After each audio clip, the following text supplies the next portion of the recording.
Good morning, good evening, or good afternoon, depending on where and when you're watching this broadcast. I'm Thomas Fessler, my friends, and this is Disclosure Tonight. Happy Saturday, August 24th, 2024, the day of the week that we take and turn back our broadcast time to 10 p.m. United Kingdom time. How about that? Let's have some fun, everybody. Welcome to our friends from the United Kingdom and from abroad, potentially over in Europe and other places besides the United States. It's always great to have an audience with us yet again today. Did you get a chance to watch last night's show? Wow. It was a great broadcast with Lue Elizondo over on News Nation. The dogs have already started coming for their treats. They have been trained. There you go, Moose. Take your cookie. All right, on that note, let's go ahead and welcome in the audience. We've got a bunch of videos to go ahead and look back at, and I actually get to watch some of them now because a bunch of the ones that we've been watched earlier in the week, I've been busy dealing with multiple things. And yes, it is August 24th. Should be the hottest time of the year. Hottest time of the year. But I am wearing an undershirt, a flannel, and a hoodie. 60 degrees out today for the high. Yeah, where it happened to that heat of summer that's supposed to be so hot we can't handle it. I'd love to find out on that note. Let's go ahead and welcome in our audience, see who we have out there.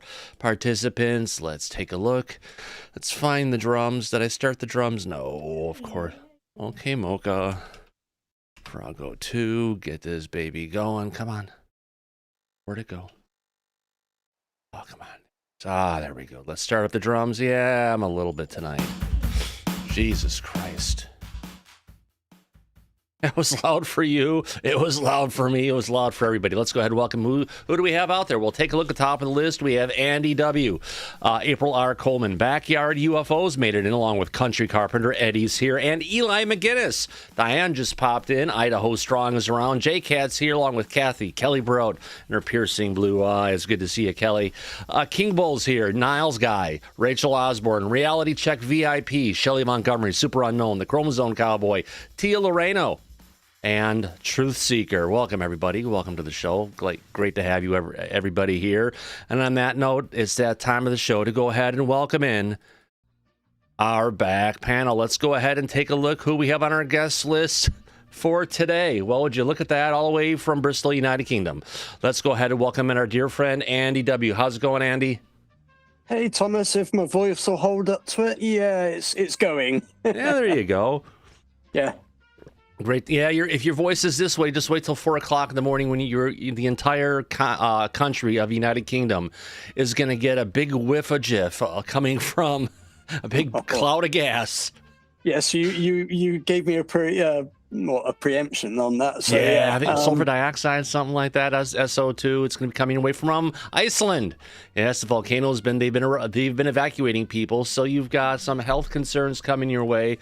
Where is it at? Yeah, only another added one to go with. Oh, yeah.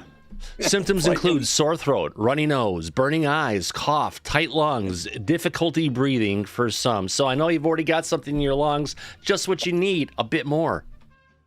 Yep. Still vertical, still breathing. We'll see if I am tomorrow this time. Yes. Well, great to have you back, my friend. I love seeing your really vacation pics. It's really good to be back, and congratulations on hitting 8,000. I missed it. Finally. I did see the show. We finally hit 8,000.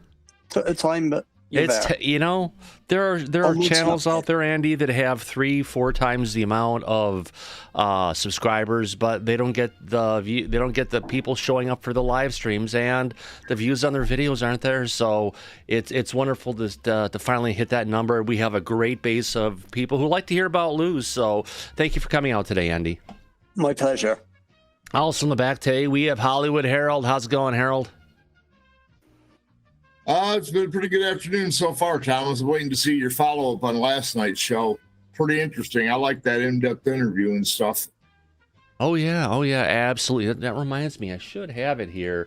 Just the one we've got, actually, in a follow-up to last night's show, we've actually got a good analysis from Michio Kaku that we did not play last night. We'll play that shortly. Thanks for the reminder on that one, Harold. Wonderful to see you here in good health. Also in the back, we've got another one of our friends, Laura Campbell, who is our remote viewing targeter.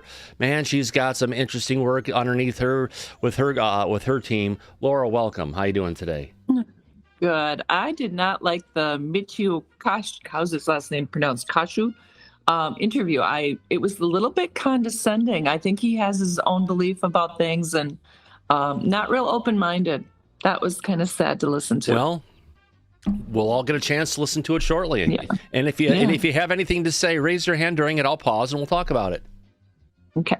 Oh, excellent. Someone else in the back. We haven't seen you in a while. Ms. Cussout. How's it going, Ms. Cussout?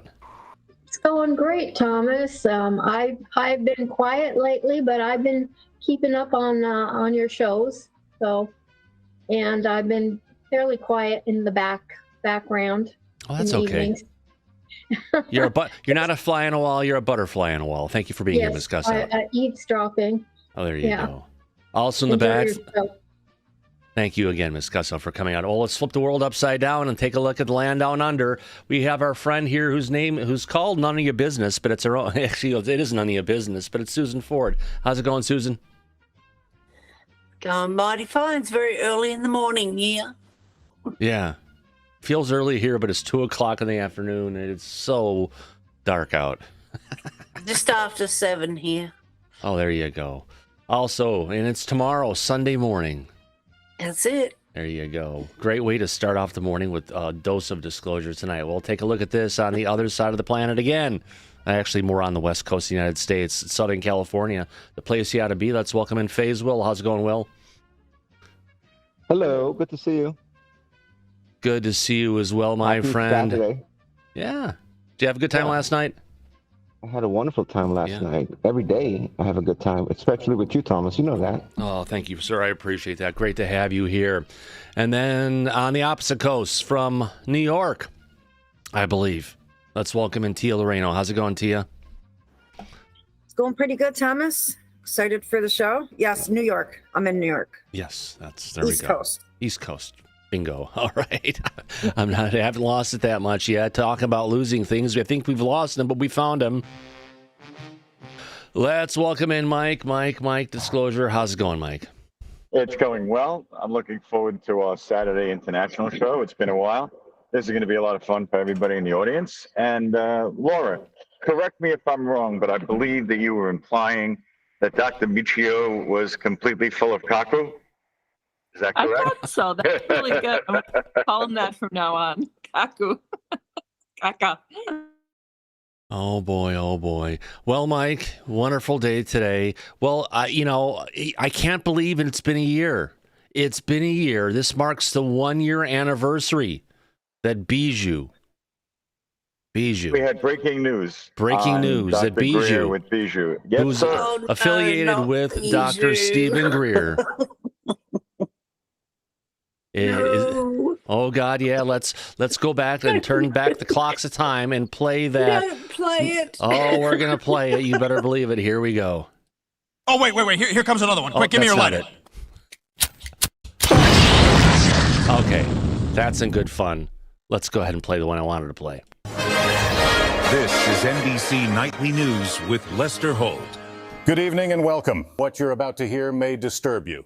Beloved alien celebrity Bijou, the extraterrestrial, was found dead on the outskirts of Wyoming. Reports from eyewitnesses who had spotted 2 men making a hasty escape from the lifeless Bijou. Currently, the Space Force is conducting an investigation, and a pivotal piece of evidence has emerged, potentially indicating that this could be a case of homicide. We've obtained a leaked audio recording from a nearby trail camera. You think you know pain? Please don't hurt me, please. Remember what you did to me? No. Thank you for watching. I'm Lester Holt. Please take care of yourself and each other. Good night. Oh, you gotta laugh every time. I love that clip. Oh yeah. I didn't say it before the show, but I got woken up this morning, probably around 4 o'clock this morning with a migraine, and almost got to the point of being unrecoverable. But I recovered. But man, it takes a lot out of you sometimes. That was two of them in a day. I had one yesterday afternoon, another one. It's coming from my neck. I'll have to get that figured out. But either way, let's have some fun with it. Andy, you have your hand up, my friend. Yeah, regarding the Bijou incident, they said there were 2 people seen running away. We think we've got a handle on who one of the perps was. Maybe we should look into the possible getaway who could driver Greer's was. accomplice be? Who's the accomplice? Yeah. Was it a grinder hookup? Even I don't Green know. Street? Could be. Could be. We could throw accusations. We could throw, presumptions. Yeah. Yeah. Gotta have fun with it. Gotta have fun with it. Thank you. I appreciate that, Andy. All right. So we've got some videos I want to go ahead and show here today. The first one we're going to kick into and watch is going to be the follow-up on the News Nation interview with Ross Coulthart and Lue Elizondo. And this is a follow-up coming from Dr. Michio Kaku. So let's go ahead and bring this up and let's enjoy it. Document. All right. And I don't have to flip it at this point. Go to here. 1 second. I love that man, Huh? Mr. Kaku. Mr. Kaku, he's lovely. Oh, yeah. He is a And according paid... to Laura, he's completely full of Kaku. All right. Let's see where it takes us. Here we go. But first, it is a privilege also to welcome to the program in person one of the country's most distinguished voices in the field of theoretical physics and popular science, Dr. Michio Kaku. It's such a pleasure to have you here. I've been a fan for a long time, so it's an honor. Professor Kaku's most recent book, it's The God Equation, The Quest for a Theory of Everything. So first of all, Dr. Kaku, tell us, you watched the special. What do you make of these claims? Do you find them believable? Well, first, I think Elizondo has done a public service by releasing this mountain of classified data, which gives us hard numbers for the first time. We now know for the first time that these objects can drop 80,000 feet within a matter of a few seconds. Our aircraft can't do that. These things can zigzag, creating G-forces that would crush anything metallic. In other words, they're probably robots of some sort inside these objects. They can even go underwater. However, there are limits to what he said. For example, the dead bodies. We have yet to see alien DNA. That would clinch it right off the bat. Right off the bat, that would clinch the whole debate.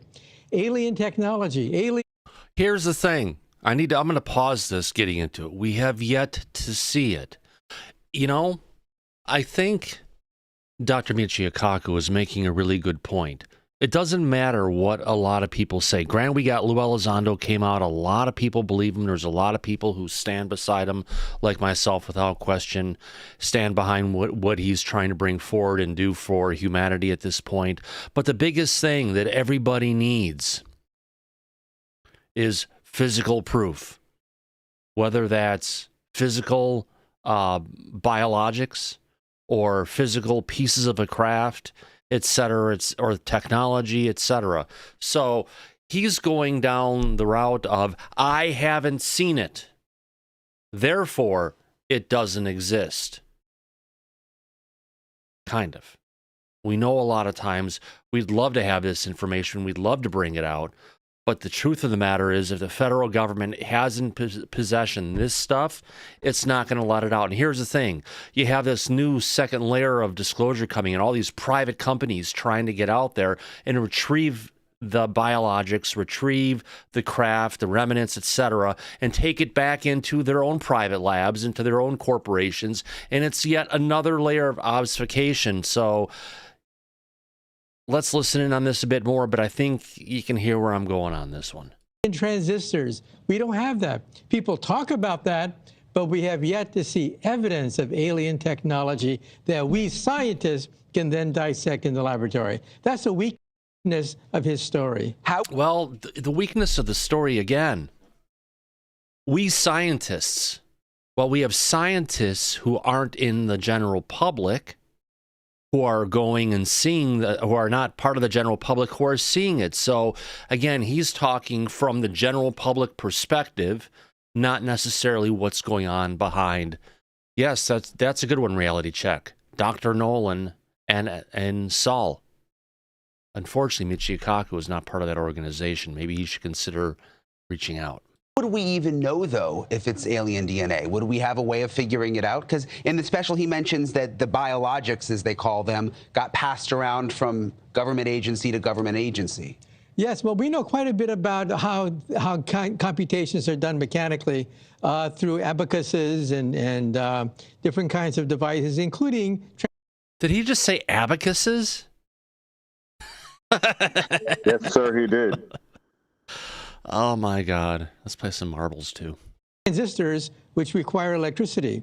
So if we get alien technology, they would probably be atomic. They would probably have a whole new way of dealing with computation. So immediately we would know that it's extraterrestrial. But no. But again, yeah, it's been said, I believe, by Lue in the past, that sometimes to understand alien technology, you need alien technology to figure it out. So good luck on that one. Unless we do have some friends who are helping us figure some of this stuff out. No one has given us alien DNA, alien transistors, alien technology that would end the debate right then and there. Right. Well, right then and there, that's supposedly where the transistor, the microchip, fiber optics, even Velcro, which he may have on his necktie, you never know, for creating all this different stuff. Kevlar, there's a bunch of different technologies that we've derived from it that enable us to do what we can do. Even take a look at something as simple as the new technologies we have for computing. They're hanging from ceilings, quantum computers. They're powered by light and microwaves. It doesn't look like human technology. Just have to open your eyes and look what's around you and not have to be led there on a leash. Yeah, we want to see it with our own eyes. That's what I think is so interesting. The video released by the Pentagon, which you were alluding to, the Tic Tac, that's stuff that we can actually see, right, that we can't explain, that we know exists. In terms of the biologics, we still haven't seen it, but it's interesting. In the special, they showed a photo of what they say is believed to be something that was inside a human body that may have been put there. I want to play this part again just so people can see it, and then we'll talk about it. We came across information that suggested that people were having things put inside their body that they did not give approval to. So people have been taken away from their homes in the middle of the night and had things planted in them. Something that was put inside their body, something invasive, right? Something that was not put there by their permission to do something. You've seen one of those implants, haven't you? I have been privy to some very interesting things. This photo, he says, shows one of those interesting things. It's allegedly a biological sample removed from a US service member and submitted for analysis. This is possibly an alien implant. Well, if you look, there's actually a piece of the chip sticking out and what appears to be these fibers that were moving on their own. And then it looks like this chip or whatever this is, this foreign object, is encapsulated by some sort of biological material. This is like where I think I get a little skeptical. What do you make of that? I mean, is this believable to you? The smoking gun would be DNA evidence. No one has done a DNA sequence of that, so who knows? It could be organic, it could be a mutation of the person's own body, but we can decide by analyzing the DNA of that. So I wonder, how come it hasn't been done already? It should have been done years ago, and so there's no more guesswork because we have the technology to decide what is extraterrestrial and what is not. Oh, wait a minute. Mike, do you think this could be one of those cases to where potentially that could be covered in one of the upcoming movies later this year? You and I talked about this privately. One of the things that are going to be covered in the upcoming movie this year in October is going to involve video footage that has never been seen before that's unmistakable for what it is. Well, I was just saying about the analysis of this. Yeah. I don't think it has anything to do with this, based on our understanding. Yeah. At this time. Well, I'm gonna throw my hat, I'm gonna get out my Mickey Mouse ears, tinfoil hat, and throw it into the ring on that one. I'm gonna say it's gonna be discussed, and potentially the findings will be discussed in one of the upcoming movies we have, whether it's from James Fox or the other one. Yes, I don't think it's going to be from James Fox, but we'll see what happens in October. Yep, exactly. Let's continue on. Do you think it's possible that it has been done, but just in secret? That, there are these secret government programs, that they've got these things, they're testing them, and they've just managed to keep it out of the public eye? It's always possible that the government is hiding something. I mean, how do you disprove a negative like that? You can't. However, take a look at this object. This object was there for public viewing. Anyone could have taken a little piece of that and then analyzed the DNA to decide where it came from. So that's what I'm saying. We have to use high-tech technology in order to understand exactly what alien technology is about. Thanks for watching. Go to joinnn.com. There we go. So there's the first video we've got. We've stopped a bunch of little clips in between it here. Let's jump across now to something that we got earlier in the week when Lue Elizondo was going to be having his book sale, where you could go ahead and put out a question for Lue Elizondo when you would go ahead and buy a book. And that kind of didn't quite happen as we all wanted it to, especially Lue. They had to jump across to Instagram. So I may have lost actually the first couple minutes of this, but we caught it in the rest of our broadcast. On that note, I want to go ahead and bring it up next, and let's go ahead and show this one for our audience. And I actually get to hear it now. Here we go. Let's get this brought up. There's Lue. All right, a little bit better. Raise it up higher. Okay, let's go ahead and play this. All right. We're live from Austin, Texas. We'll wait for a couple of people to jump in on this. How are you feeling, Lou? How are you doing?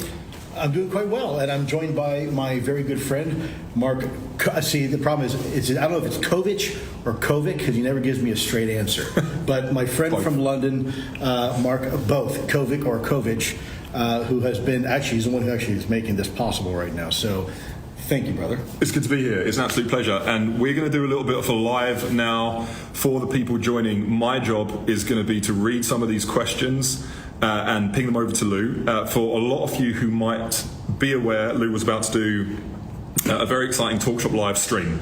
Now, there have been a couple of technical difficulties, but that doesn't mean we can't connect with you and say hi really briefly. And not on our end, by the way. It was not our fault. Not our fault, just in case management are listening. So we are obviously going to be exploring the release of the brand new book, Imminent. Let me fix this so it's actually... Their camera is flipped. I'm going to flip it back so we can actually see it when he holds it up. Here we go. Which I am very excited about. I know you cringe when it comes to plugging books, but it is amazing. It's an amazing piece of work. So as I fire my first questions, please let me know the questions in the comments, and I'm going to do my best to ask Lou. So Lou, let me start with, why did you write this book? Why do you feel it's important for the people tuning in now? Sure. So first of all, thanks all for tuning in.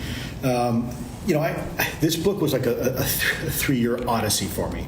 It was, the old adage, we laughed, we cried. This was my opportunity to give you my experience, my perspective, unfiltered, right? A lot of times when you do an interview, it kind of goes over the Ethernet, so to speak, and ones and zeros, and it's here today, gone tomorrow. When you write something like that, when you write a book, written words are indelible, meaning they're forever, right? It's the reason why nations like the ancient Egyptians put the Book of the Dead in papyrus. It's the reason why the Magna Carta. It's the reason why nations write things down, the Declaration of Independence. Because once you write it down, no one can take it away, right? It's in your words. It's not a 5-minute soundbite. And it gives me an opportunity to communicate with you directly, which is really the most important thing for me. So having this written down hopefully allows us to continue this conversation, and other people who may come after me, rather than having to start from the beginning, they can start from here, right? The government went through a review process, a very lengthy review process, by the way, much longer than it should have taken, but nonetheless, it got through. And that means the government now is giving me permission to talk about some of this stuff. And so, twofold, right? I write this because it's my words. No one can ever take it away from me. More importantly, though, I've been allowed, because I do have a security clearance. A lot of you still know that. I do have to maintain my secrecy oath to the United States. But when it goes through the review process, that basically kind of gives me the license to come out and really talk about things that before I couldn't talk about. I wasn't sure, I didn't get approval. Now I've got approval to talk about it. So that's really one of the motivators for me to write a book in the first place. There's a couple of questions on that topic, and I'm just trying to keep up with all of you as you fire them through. So please make sure you find these questions through. Lou, one of them here, which is from Lost Below the Levels, is saying to the layman, quote unquote, it seems that you've become somewhat of a mouthpiece for the government for disclosure since you've had to get approval, and that you have approval now to release certain information. It says, why you and not the USG? So I'm not familiar with what the USG is. U.S. government. Oh, okay. So, well, first of all, I hope so, but I'm not. Unfortunately, I'm not a mouthpiece or a spokesperson for the U.S. government. I'm just an average citizen like you, and I want this conversation to occur because I believe there's right and wrong reasons to keep things classified. From where I come from, we classify information to protect national security secrets. I think that's important. I think it's imperative. But we don't classify information because it's inconvenient to talk about or it's embarrassing and whatnot. And so, I am not a spokesperson for the U.S. government. Let me just make that very clear. I do consult for the U.S. government from time to time, but it's because of my expertise in intelligence. It has nothing to do really about this particular topic. And I do have a secrecy oath, so I want to make sure I don't say anything that compromises national security. That's not my intent. The U.S. government has come out. Let's face it. You have, if you don't mind, I'll just run through it really quick with you because it's a great question. You have a former director of national intelligence, Ratcliffe. You have a former director of CIA, Brennan. You have really quick. When people said before that in addition to 6 whistleblowers, we're going to have 2 people who used to be in top positions within the cabinet, cabinet level positions, to support Lue. The first 2 people he mentions is former Secretary of former Director of National Intelligence, James Ratcliffe. And then was the other one he mentioned Clapper, I believe? Let me just take it back a little bit. Here we go. John Brennan. US government has Brennan, yes, John Brennan. I think he wasn't he the head of the CIA? He was. Yeah. Again, people who work directly for the president. Now, let's face it. You have, if you don't mind, I'll just run through it really quick with you because it's a great question. You have a former director of national intelligence, Ratcliffe. You have a former director of CIA, Brennan. You have several former U.S. presidents all coming out and telling you this is real, right? This is not Lue Elizondo telling you. They're telling you. So we're there. And you have members of Congress as well that are interested in potentially new legislation. We also have old legislation, landmark legislation over the last couple of years. So I think in some ways maybe the government is kind of telling you to some degree, maybe not in a manner that people would expect, but I think it's certainly easier now to have this conversation than it was 6 years ago for sure. So I'm going to run through a bunch of comments. Colin O'Reilly says, imagine the file that aliens have on this guy. I love that. Okay. Loving the book so far. Thanks for all that you do, which is from Jerry. Thanks, Jerry. There's quite a few questions coming from the kind of wider international community about translations. Are you planning on doing any translations for the book? Spanish, French? So yeah, that's a whole different process. I would love for this to go out to anybody who wants to read it, but there's a process where you have to go through certain publishing organizations and whatnot. It's a little bit above my pay grade. I don't have the expertise. Certainly, if people are interested in reading this book in another language, I'm totally open for that. But we'll have to see. Right now, we have both in the UK and here in the United States, in the English language, also in North America. As far as other countries, I would love to see that happen. I really would, and I think it will happen. I can't tell you exactly how that mechanism works because, frankly, I'm ignorant to the process. This next question is a tough one. This is from TD Bonnet, saying, have there been any reprisals since writing the book yet? Yes. And more, I'm sure, are forthcoming very soon. It's just like when I first came out the first time. There was huge pushback from certain elements within the government. And by the way, I want to clarify: it's not the government, right? We like to blame, the government, they're bad, they're trying to silence us. That's not the case. It's certain elements in the government. But the good news is I also believe that there are elements inside the government that actually want to have this conversation take place. But yes, I thoroughly expect some significant pushback. elements within the government using proxies to continue to try to discredit me, to continue the same old humdrum, the ATIP wasn't about UAPs, or I didn't have anything to do with it. I totally expect that. And so should you, by the way.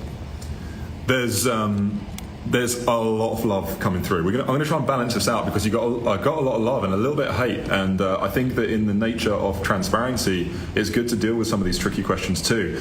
There's so many people from around the world, you know, from the UK, someone here from Portland, Oregon. We've got people from Australia. We've got a lot of love coming through. You know, Brazilians are with the truth. That's from Waldy. Great work in the book, Lou, which is, you know, we've got Tony Kane here waiting for a signed book. So much love. Give me some hate though. That's okay. And I'm gonna bring in the hate because someone here says, let me just try and find the comment. Someone says it's a conflict of interest that you're profiting from the book. Do you agree with that? Do you disagree with that? Why should it be a conflict of interest? Boo on that one. Well, you know, first of all, let's face it. I don't have problems with making money. What I have a problem with is exploitation, making money at the expense or cost of other people. So no, I gave a good portion of my life to this, and I'm not asking. You don't have to buy the book. I have given a lot of information over the last 6 years completely for free. This was my motivation for writing this book, as I said before. Was not for profit. It was to get my words down in a book. And as I said in the beginning, there's a very specific reason why I wrote this, because I knew it'd have to go for security review. Once it got out of security review and I got the green light, that means everything in this book I'm now allowed to talk about, right? And that's huge because there are things in here that I couldn't talk about before. So that was my motivation for writing the book, and that's why I wanted to do it. I understand maybe you're concerned that I'm trying to profit off this.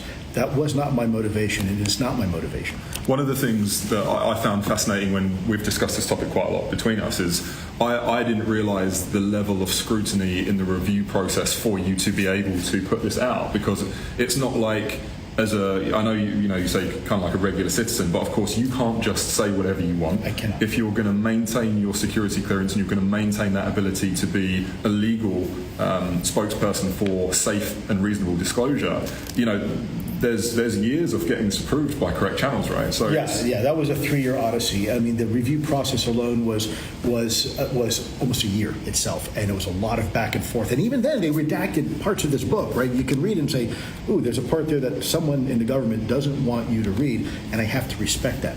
But I did try, believe me. I pushed and pushed and pushed and pushed. And I do have to give some credit to the folks at the Pentagon who helped get this approval process, as slow as it may have been. They did their best to try to get as much as this through, of this book through. So I'm very appreciative for that. There's a really good point here from Quality Claim Sale. I don't know where you're from, but hi. Saying, I'm pretty sure his books and profits won't compare to the loss of salary and retirement. Yes, and that is true. It has not been an easy ride at all.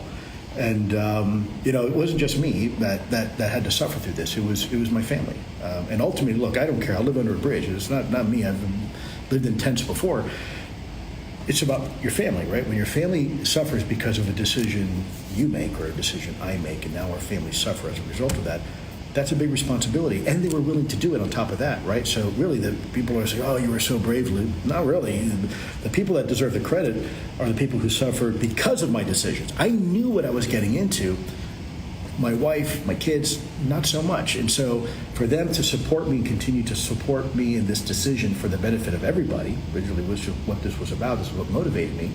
The credit really goes to them, because they're the ones who had to suffer financially. My wife and I went through a very difficult time for a while there, and it's still not easy. I'm not going to say I'm doing well by any stretch, because I'm not. The only thing I have of value tangible probably is this watch, which was given to me as a gift by my father. So. I love that one. Someone's just jumping in here. I'm assuming your name's Andre. I hope you're doing good. I just want to thank Lou for giving his military pension so we can all benefit from this information. So, yeah, fair enough. I love that a lot of people are saying you're an American hero, which must be nice to But I'm not, though. Must be nice to hear. I appreciate that. I'm not. Let me get this straight for everybody, for the record. I'm not a hero. I appreciate it. But look, when you say that, I suffer from imposter syndrome, because I know what a real hero is. I've served with real heroes, and they're not here to tell their story. Some of them never made it back from over there. So thank you. But in reality, I am not a hero. I'm doing everything. Anybody who was in my position, any of you out there, I am sure would have made exactly the same decision. When you take an oath to your country to defend all enemies, foreign and domestic, that's a lifelong oath. And that is, I am no different than anybody else in uniform. They do the same thing. So thank you for that honor that you're bestowing upon me, but it is not deserved. And I'm telling you to be the first person to tell you I'm not a hero. I'm a patriot, but I'm not a hero. Well, some of you might disagree with you on that. I mean, I think what you're doing is pretty damn cool. And I think there's a lot of love coming through on these comments. We're going to be here for another 5-10 minutes, so please make sure you fire your questions in if you can. And I'm really sorry that Talk Shop Live, they had the technical difficulty. We are going to do it, so don't think this is just passing this off. I am absolutely committed. We will do this again. So I just want to make sure you all know that. Maybe that's one of the reprisals. Someone's taking your stream down. No, I'm only joking. Asor74 says, Lou, why wasn't the full gimbal video leaked? Well, leaking is something I would never want to do. The videos that came out were never leaked. We went through an approval process. Remember, we went through the official 1910 process. We went through DOPSR, the Department of Defense Office of Pre-Publication Review. That's a mouthful, right? And security review. So they were never leaked. I never leaked them, and I don't encourage leaking. There's a difference. I want disclosure and I want transparency, but not at the cost of national security. And sometimes there's information that's embedded. There's metadata in videos that tell you time, place, location, right, and specifics that maybe the government doesn't want to be revealed because it's mission focused, right? We want to protect sources and methods. And so sometimes in videos, embedded in those videos, if you see a full video perhaps of some things, it can give you a complete picture of something that we as a country, we as a nation, aren't quite yet prepared to reveal publicly. Maybe it's a particular mission, right? A very sensitive mission that we don't want to tip our hand to the adversary that maybe we're in their backyard. So there are reasons to protect information. I'm an advocate of protecting national security information. What I'm not an advocate of is covering up information simply because it's embarrassing or because it's inconvenient to have the conversation. That I am not against. That I am against. I do not support that. So it's a balance, right? There's a requirement to protect information, while at the same time there's a requirement to be open with the American people and the world.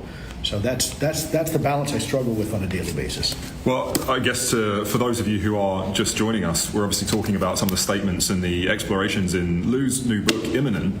And a couple of people have asked this question now, so I'm going to put this one through because a few people have asked this one, particularly Rocky Woo, 96. Hope you're good. This is a question that says, will Lou testify in Congress at the next hearing? I will absolutely testify at any hearing that I am asked to testify at. I'm not going to speak for Congress. I cannot tell you when the next one's going to be, and I cannot tell you if necessarily I'm in the next one. But what I can tell you is that I've been asked if I would testify, and my response was a resounding yes. I love that. Okay, I'm going through more of these comments. I'm going to try and read some of this. There's just lots of you saying that you're listening to the audiobook. You're halfway through it. There's a question. Sorry, let me say something here. I have the sexy, smooth voice of a cement truck in high gear.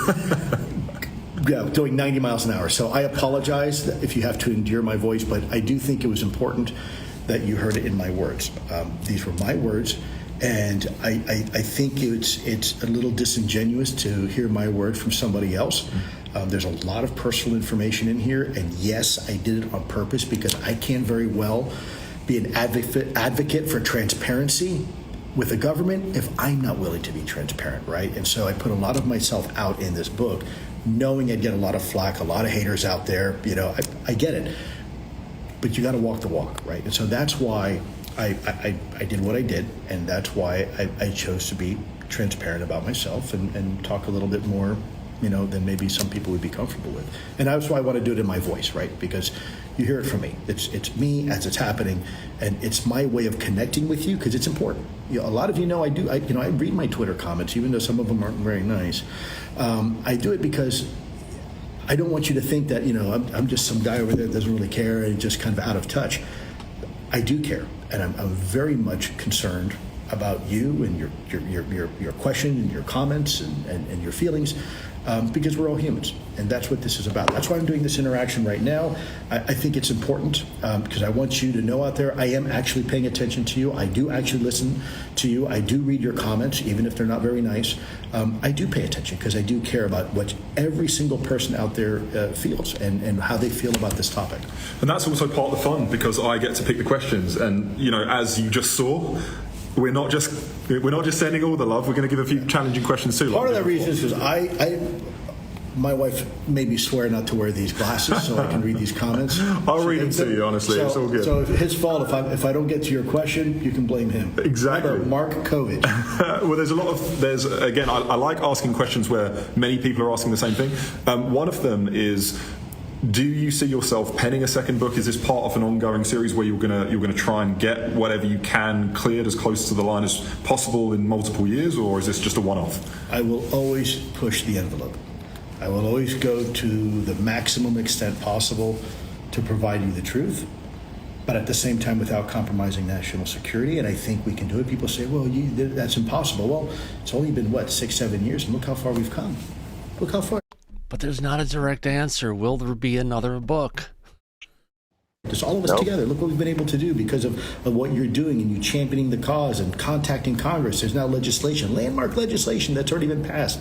New legislation that's coming up. There's an organization, it might be a little dysfunctional, but there's an organization right now in the government that's looking at UAPs. And guess what? They're starting to report on it, right? You're getting more visibility, more transparency, more accountability, which is exactly what this always has been about.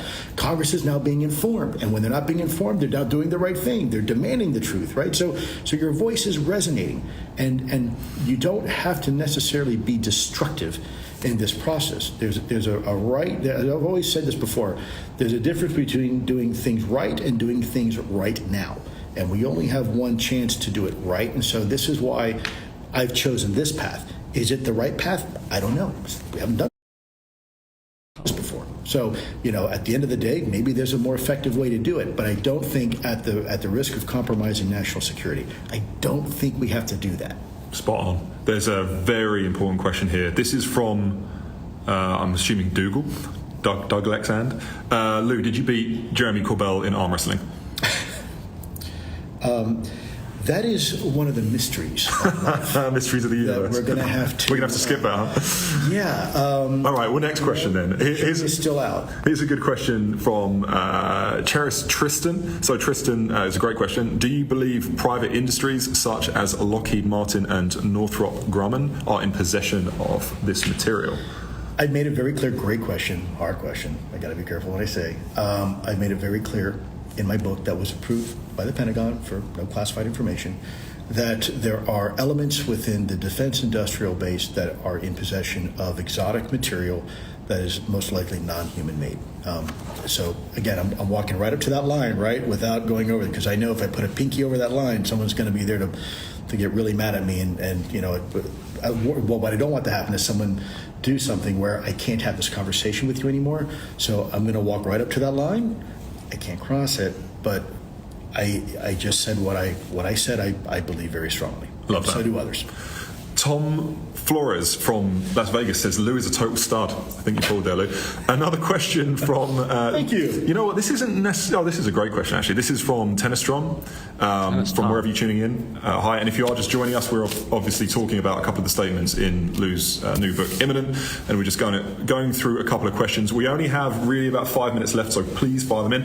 This question says, Lou, firstly, thank you for being a patriot and a hero for your wife, your family, and our country. What is your pulse? You notice I put wife first, Mike. Yes, I know. You did a good job with that, Tom. Wife, family, and then country, because that's how it should go. I'm sure Jennifer feels the same way you do about that. Oh, God, yeah. Check on the UAPDA 2.0 passing in the Senate and the House. Man, that's a heck of a fight going on right now. There's elements that are absolutely fantastic, but then there is some folks that have serious heartburn about certain portions of it. Look, I think any legislation to increase transparency is good. But I also can recognize and respect the views of other people who say, look, maybe this legislation is either too restrictive or maybe there's something. Look, laws are always a compromise. No one is, if you ever look at a law, like a bill that goes through Congress, nobody's ever totally satisfied. In fact, there's kind of a saying in Congress, if everybody's mad, it's probably a good law, because there's had to be compromise by somebody all the way around, right, on both sides. Not that I necessarily wish it was that way, but it tends to be kind of true, right? So not everybody's going to get everything they want all the time. And so life is about compromise. Rules, laws are about compromise. Politics is about compromise. And so I'm hoping that this, what finally comes out, is signed, and I hope it is a compromise, and I hope everybody, gets a little something out of it that helps push us, ever closer to full disclosure and transparency. This is another question that's been asked by a bunch of people on this thread, and please forgive me, these questions are coming through a billion miles an hour. I can't get to all of them. I'm just trying to group the ones that have been asked a couple of times. This is, I can't shout the names, there's tons of them, all asking the same thing. Can you talk a little about the 2 Roswell incidents? Wow, sure.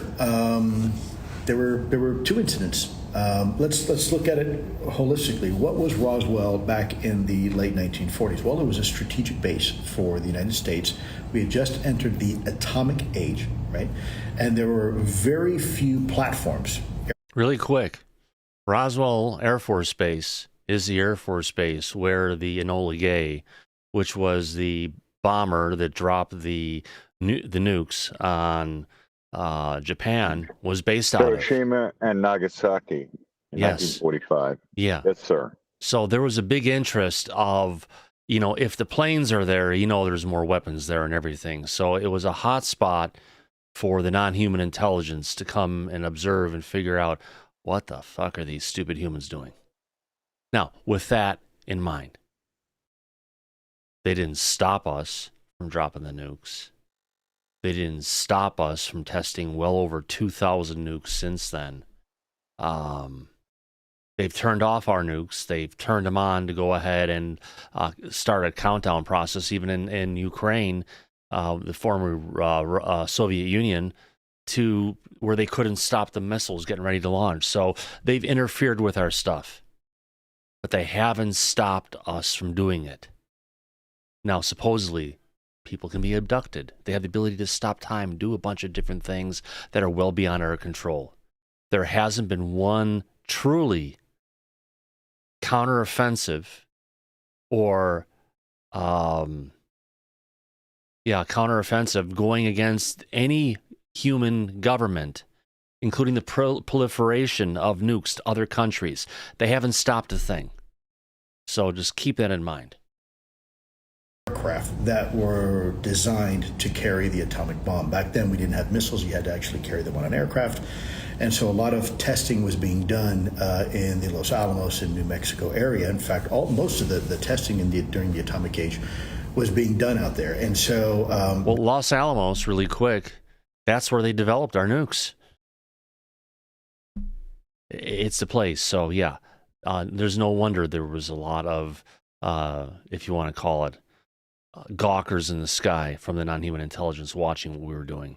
There is some speculation, a little bit more than speculation, frankly, that these UAP, we've long known there's been an interest in our nuclear capabilities, right? On nuclear development, nuclear propulsion, nuclear weapons, nuclear whatever, nuclear technology. And it turns out that the only place really where any type of real testing was being done for delivery and manufacturing was out there in the New Mexico area. So the gaining theory is that Roswell may have been an accident. We may have been testing something out there, and these things are interested in what we're doing, and then all of a sudden, poof, something goes wrong, and the propulsion units of the things fail.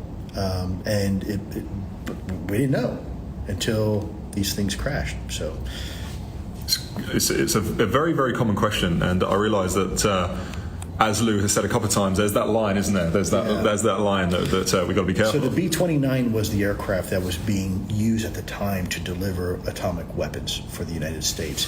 And there was only a few that had been modified, and that's really where they were located, was over in that area. So there's some really strong congruencies there that really point to in one direction. There's still a bunch of questions. Like I said, I do apologise because I'm not going to be able to get to all of them. As you can see, Lou, there's just thousands and thousands and thousands of questions.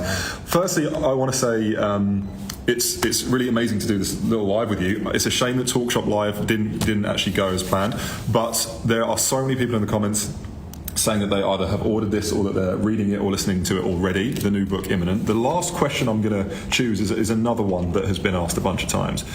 I think it's another tough question, but the question is, this is from Sam, Greg, Rodrigo, and who else was at the end? This was from maybe Marcus. A bunch of people asking this. If you imagine everything you know and you were to just spill the beans on all of it, what do you think the worst case scenario is? Wow. I don't want to imagine that scenario, first of all. I don't look good in an orange jumpsuit, and I certainly, I'm kind of an old guy, but I'm not really ready to be put underground. Look, put underground. That's true. There's something called, what is it, the death clause? The termination clause that are in a lot of these NDAs and documents, and that's where the government, for their convenience, has the opportunity to terminate you, like put underground. That's what Lou was just referring to. There's been a lot of people intimidated by this. A lot of good people that have tried to come forward, and not the government, not everybody in the government, but certain elements within the government have worked very hard to stifle that conversation. I know what certain organizations are capable of doing, and I know what their motivations may be. So I want to be very careful. Let me go back to my original argument to this: is there's a right way and there's a right now way. If we do this the right way, I don't have to consider the unimaginable. I don't have to worry about my house being swatted. I don't have to worry about going to jail or worse, fill in the blanks. We don't have to do that. We can do this in a constructive way and not a destructive way. And I think if you look over the past few years, it's working. That strategy is actually working. I don't want to put my family in harm's way. I've already done that. I already have enough people that are coming after me, and I've had death threats, and it's a nightmare. But I'm willing to do that. But what I don't want to do is do something that is, creates this element of one might call catastrophic disclosure. I don't think we need to do that. I think it's unnecessary, and I think as long as we continue to do it the way we're doing now, I could be wrong. I'll be the first one to admit if I'm wrong, I'm wrong. I think we will achieve success, and we'll do it in a way that's legal and ethical, and everybody wins. Well, I don't know whether you're catching up on these comments, but there's an army of people who are with you along for that ride. There's a lot of love coming through. Thanks for joining this live stream. Like I said, it's a shame we couldn't get the Talk Shop Live running, but hopefully we'll do this again sometime. We will do it again. Yep. And, let this hopefully be a freebie for you guys. I love interacting with you. Thank you for all you do. I appreciate it. I can see the hearts and all that stuff coming up, so I'm not that blind. Thank you. And this is only let me give you a little message here. This is only happening because of you, because of your support, because you have continued to demand the truth. This is not a pep talk. This is fact. This is real. We are here because of you, not because of Lue Elizondo, but because of each and every one of you that's tuning into this. Those of you who have, I put in my book, if you look, you can see in the acknowledgments, I acknowledge you. You're the ones that are making this happen. On the Twitter sphere and social media, you have created a movement, a profound movement. And hopefully, I'm thankful to you because hopefully my kids will be able to grow up in a new paradigm, right? Where we don't have to talk like this about this topic. It becomes open discussion, open dialogue for all of us. So thank you for being part of this. Thank you very much. There we go. What a great conversation, to say the least. Any thoughts from anyone in the back on this one? Harold, crickets, quiet. I think that, in my opinion, we went over a majority of Lou's book already. And he did mention military-industrial complex companies that were directly involved in this. But when he was asked the question now in the interview, he talked in general terms around it. So he could have been a little bit more direct, in my opinion, but that was his choice. Yeah. Maybe he was saving for some of his conversations that he had going with the interview with that was actually later in the week with Ross Coulthart. He didn't want to give it away yet. Yeah, that's a distinct possibility. I agree. Yeah. That's my only comment about the interview. Other than that, I thought it was well done, and everyone got a fair shot, including you. You were able to ask the question on Jennifer's behalf, and that was great. Somehow I've always had a way when live streams are going on to write a question that gets asked. You did a great job at that. Good luck, I guess. Yeah, sometimes it's like hitting the lottery. It's totally random, but yeah, you did good with it's one of the reasons why I actually went and did Disclosure tonight, because it was after I left UFO Man and I was going on different live streams, different things as a member of the audience, and people were always reading my questions. So it's like I must have the pulse on there somewhere, and it's something that I'm really happy that I did. Now, talking about starting YouTube channels, our friend Lue Elizondo actually has his own YouTube channel now. And believe it or not, he already has 9,500 subscribers in a short amount of time. When you've got the name like Lue Elizondo, you can get people to follow you really quick. And I have no doubt that'll be somewhere near 50,000 within a matter of weeks, if not sooner. As soon as he puts some content on it, because what's truly amazing is right now, as it stands, he doesn't have any content on that channel. Oh, he does. Let me go ahead and bring this up right now. Document solos. Actually, let me fix this one here. Transform, flip horizontal. Where's that at? Bring it back so everyone can see it. Here's Lou's YouTube page. He's at youtube.com/@Luis Elizondo Official. So you're not going to find him if you search for, let me go ahead and pop this in the chat for anyone in the chat who might be interested in something like that. Let me go ahead and bring that up and share that link. There you go, folks. It's in the chat for anyone who would want to go ahead and get there. Now, Lou has a new welcome video he just put up today. So let's go ahead and play this welcome video. It's only 44 seconds long, but it's Lou reaching out saying, hey, you have questions you want to ask me, go to this video. Add it in as a comment to the video, and I'm going to try and answer your questions. So this is Lou basically saying, hey, I want to be able to engage with my audience without having to go through somebody else, which I think is absolutely fabulous. So let's go ahead and play this clip from Lue Elizondo and see what Lou has to say. Here we go. Hi, everybody out there in YouTube. I'm Lue Elizondo, and welcome to my YouTube channel. I know I've been a little bit quiet recently over the last few years, but I think the time has come, time is right for me to have a conversation with you one-on-one. Some of you may know that I just recently finished an interview on the one and only Joe Rogan Experience. And it was an amazing experience nonetheless. It was an incredible opportunity. I chose to use YouTube so I have a chance to engage with each and every one of you more one-on-one, a little bit more intimately, and maybe address more thoroughly some of your questions you may have for me. So please feel free to drop any questions or comments you have down below. Nice. And there's a link to his website, really pointing it out. Address more thoroughly some of your questions you He's got a good Bluetooth mic going. You can see it green. It's not a necklace illuminating right there, and it's actually picking up his voice really good. Really great to see Lou upping his game with technology and everything. He's got probably some friends from his publishers and everything. Yeah, his YouTube channel, Miss Cuss Out said, started in January of 2024. How about that? Yeah. Well, we covered that here on the show, if you remember. Yeah. That reminds me. The audience is bringing up about the great interview over on Joe Rogan, and there's a bunch of that interview that we actually have not played yet. So let me see if I can find Safari here. It's around here somewhere. Let me get back to X.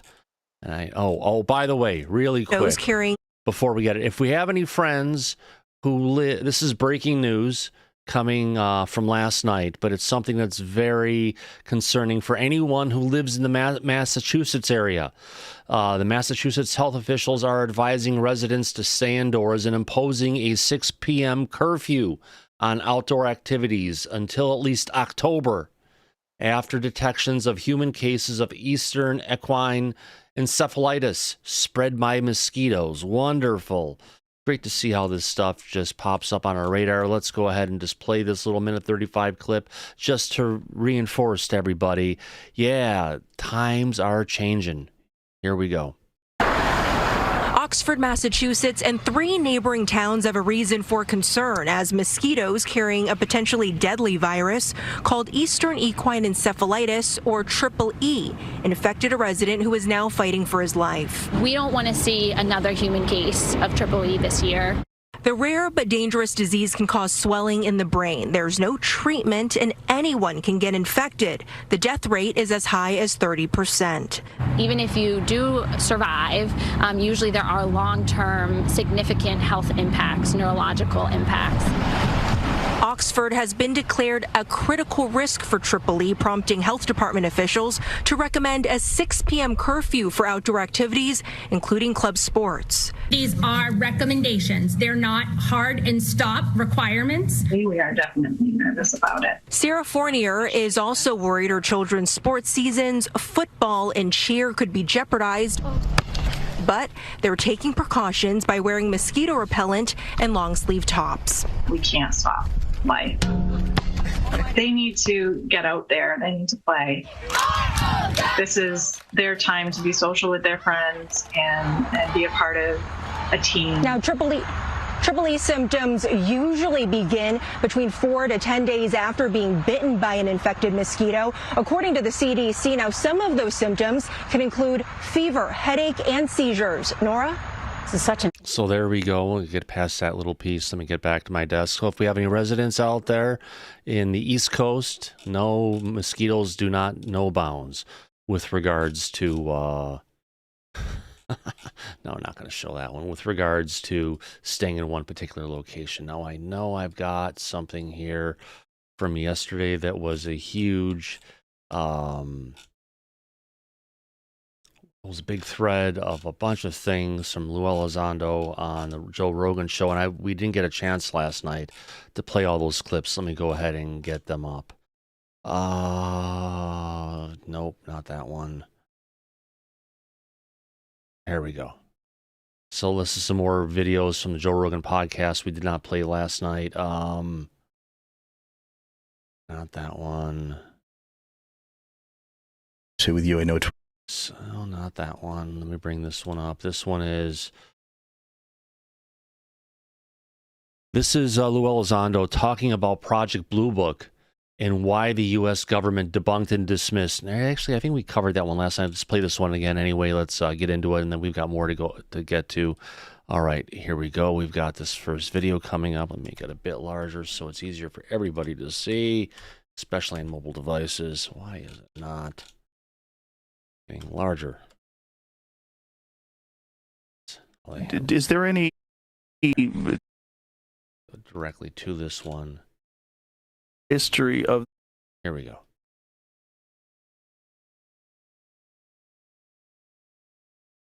So if we go back to the history of the debunking of it, like the Project Blue Book stuff, J. Allen Hynek, after he had left Project Blue Book, he became a proponent of UFO disclosure.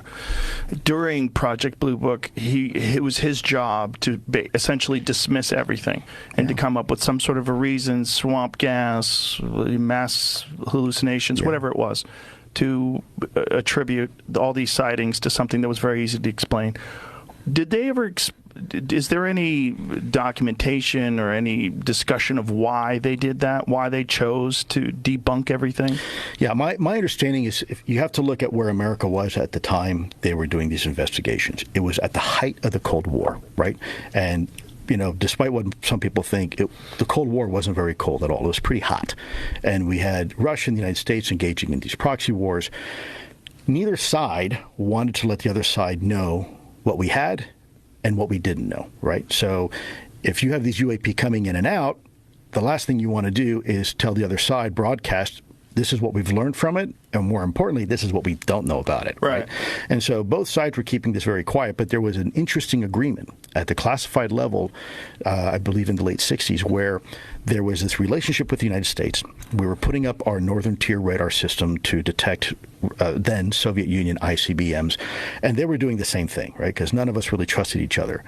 But we trusted each other enough to say, look, before you hit that button, if you see something coming over the horizon, before you hit that button and launch, give us a call because it might be a UFO, right? And we don't want to start World War III because either side mistakes a UFO for an ICBM. Right. And that's how serious they took the topic. I mean, that's real. That's a real memo that existed between the United States and Russia.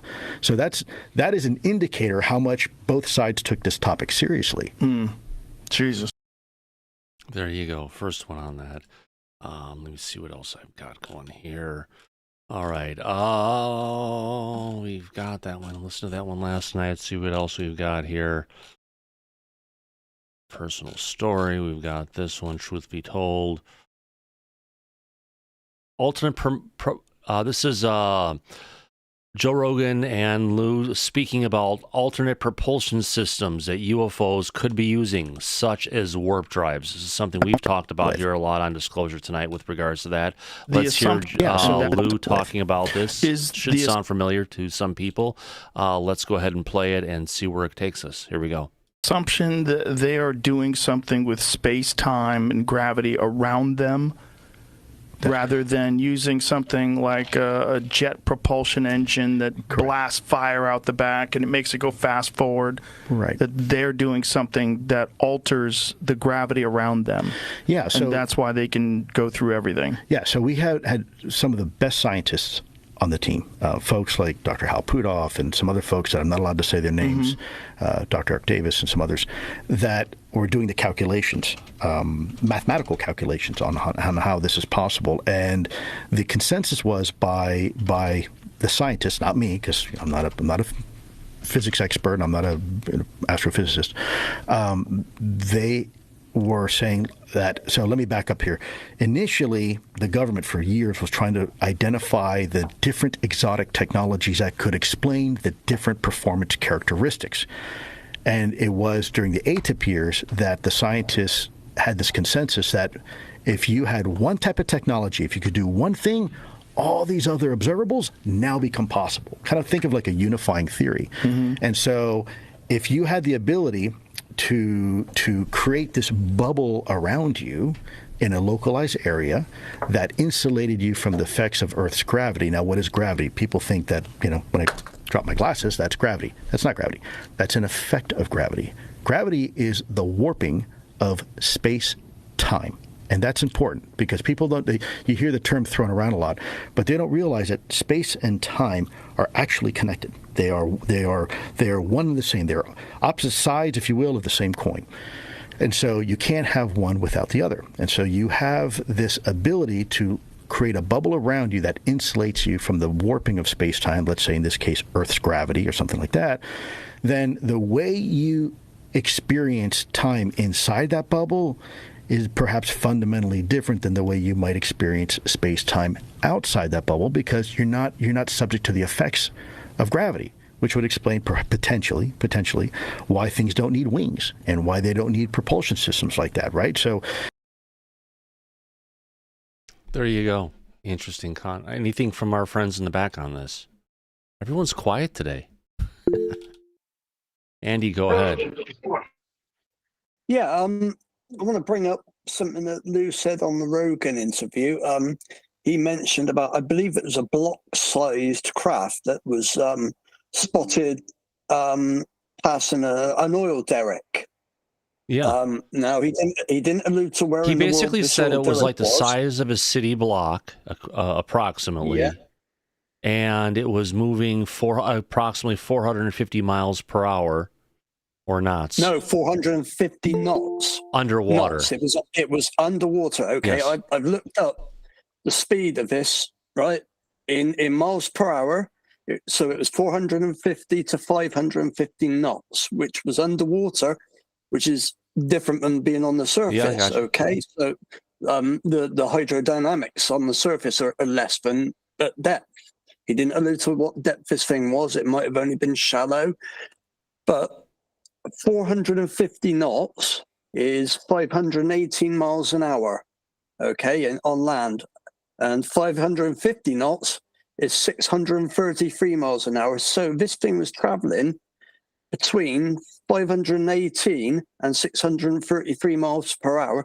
For those of you who don't use mile per hour, it was either between 833 and 1,172 kilometers per hour underwater.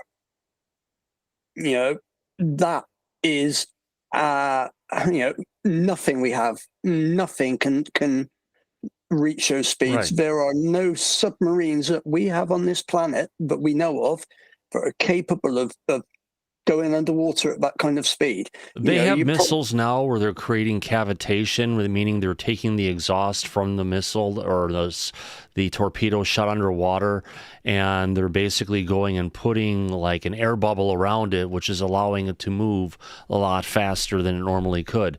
Now, that's one advance that humans are making, potentially after watching what some of these UFOs are doing.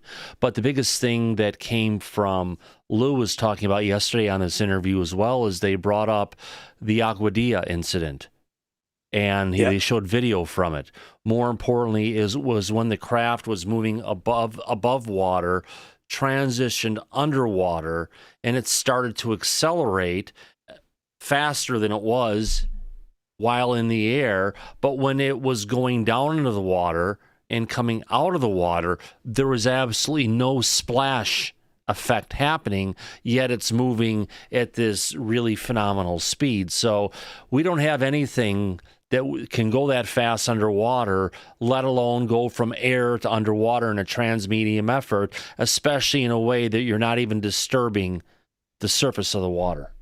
So these things are actually creating some form of bubble, however that may be. It's a gravitational warp field that actually warps our reality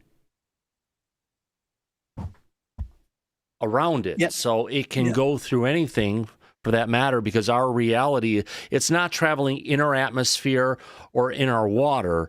This gravitational warp field around the craft allows it to move through our water or air and not be affected on it. And more importantly, this bubble can be going back and forth and just having all these erratic movements. The force of that is happening on the outside of that bubble. On the inside of the bubble, there is absolutely no force or gravity effect going on, correct? Yeah. But people need to remember the speed that these things were going. We are not, I think these torpedoes we've got now, they're probably capable, I would say, I don't know, a couple of 100 miles an hour, which is super fast for anything underwater. Yeah, of course. Ridiculously fast, but something that's traveling potentially twice as fast. And we don't even know if this thing was going at its maximum speed. Was it just cruising by, what we would term cruising? Correct. I thought that was quite an important piece of information. I don't know if I've actually heard that brought up before. Yeah. Don't know if it's new or not. Yeah. Well, it's just technology that moves along, and it's interesting to see how far it's going if we could. Hollywood, you have your hand up, my friend. Yeah, I just want to learn a little bit more about this gravity wave detector they keep going on about and stuff. I like to see them use that at Skinwalker Ranch or something. Now that they discovered that cone of silence above the ranch there, I wonder if that gravity wave detector could help them out there.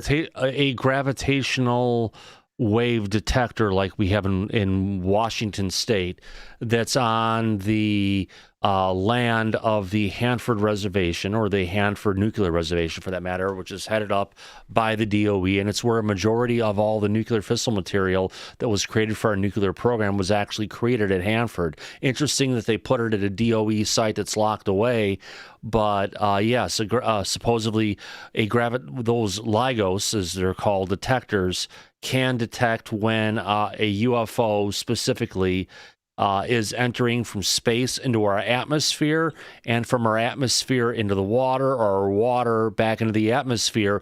These are causing big enough gravitational waves that these sensors, I believe we got a couple of them, but I know there's one more besides the one in Hanford. I'd have to look it up to find it again. I don't remember off the top of my head, but those are the one point on the world where we can detect that there is activity going on, and I'm sure there's a lot of activity that those sensors are picking up, which is being classified and we don't have access to. It'd be interesting to get someone with the knowledge to analyze a raw data feed from it to start picking up some of this activity that Lue Elizondo has alluded to in the past. Because remember, Lue had said before, we can detect these craft from one location on the planet, just one location. And the only sensor we have like that is the LIGOS array. Yeah, that's what I was wondering about, if they're ever going to let somebody into that information and see if they can source something out of that, right? Yeah. Yeah. Yeah, I am in a secret lab here. Thanks for noticing. Well, thank you, sir. I appreciate you bringing up the question. Now, there's another question that's coming up from Lou on Joe Rogan. Let me bring this tweet up a little bit larger. This is Lou talking about an island-sized UFO that was black as the devil, emerged from the ocean and sucked the test missile that was on the ocean's surface under the water. So let's go ahead and bring this one up next. Bring that down. Let me get to document solo, and let's get this one up and going. Here we go, folks. All right. Let me give you another a great event that occurred, and I'll talk about this because it's not classified. The portions that might be, I don't know about, so I should be fine. There's an individual who I'm aware of who was a helipilot, a helicopter pilot back in the late 90s in the Caribbean, and they were doing missile recovery. So what happened is that the Navy would test fire missiles, and then they kind of run out of fuel, they hit the water, and they sink. At a predetermined time, they pop to the surface, we grab it with a helicopter, bring it back to shore, and we test it for telemetry and make sure that this cruise missile was doing what it was supposed to do. So they're out there in the helicopter, frogmen hanging down the line. You got the helo pilot, you got the crew chief, and the co-pilot looking all down at the bubble. And as they're about to grab this cruise missile out of the ocean, something huge and round, and what was described to me as black as a devil, starts to rise to the surface. The water begins to churn, very much like David Fravor's description of the Tic Tac incident and the roiling water. The frogman is so freaked out, he's literally trying to climb the line back up. Now, here's the thing. That's something that's in the water. If it's causing the water to roil like they're talking about, that's something that's much more than just the standard UFO. This is something that's there that's not moving through our water. It's something that's interacting directly with our water. Andy? That kind of reminds me what Commander Fravor was on about when he saw the Tic Tac. There was something under the water that was making the water agitate around it. Very reminiscent of that. I'm not saying they're interlinked, but the fact that the water's been agitated by something, how Lou says it almost sounds like some giant creature. Now, we're not believing it's a creature, but it's potentially something else. To come up and take the missile for whatever reasons. Roiling of a liquid is something that's being agitated vigorously in a state of turbulence.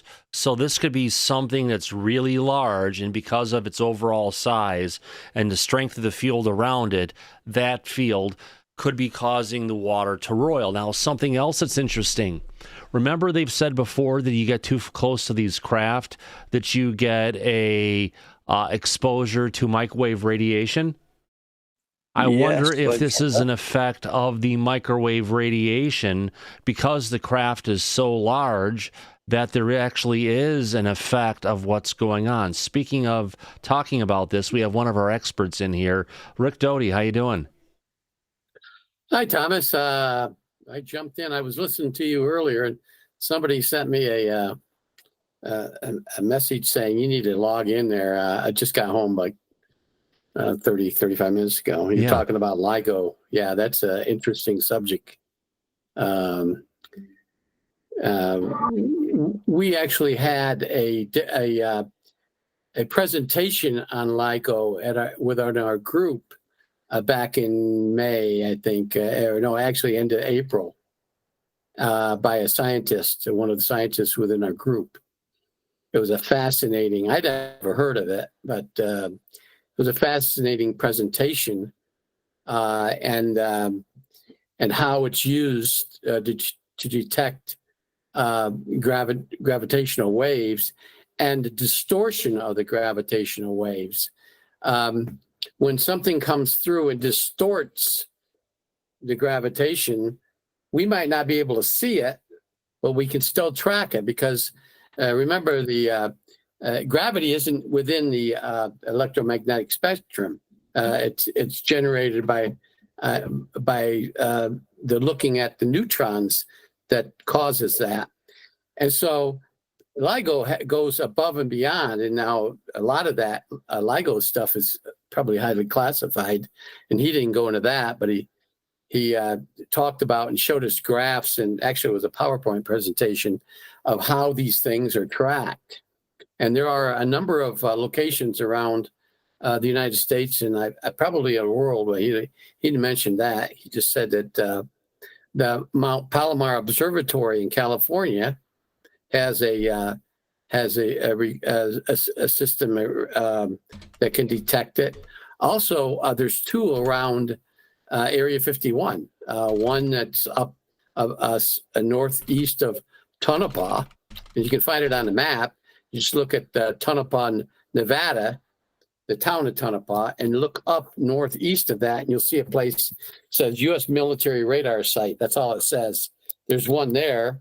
And then northeast from Warm Springs, there's another one that's up on top of a mountain. Yeah.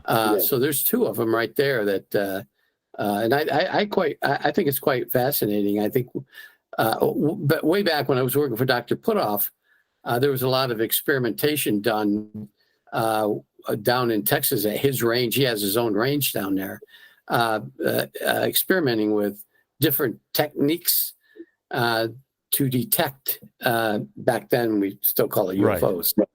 And kind of what we're talking about is if you imagine taking and throwing a rock into a smooth water surface, you're going to get that disturbance in the rings that are going to expand out from it. And what we're detecting is not only these craft going and potentially creating their own ripples in their waves, but they're also causing eddies in other waves. So we should be able to get something that's a perfect ring, if you want to call it multiple rings, coming out from the effect that we're seeing passing through, but we're not getting clean rings because something else is mucking around with it.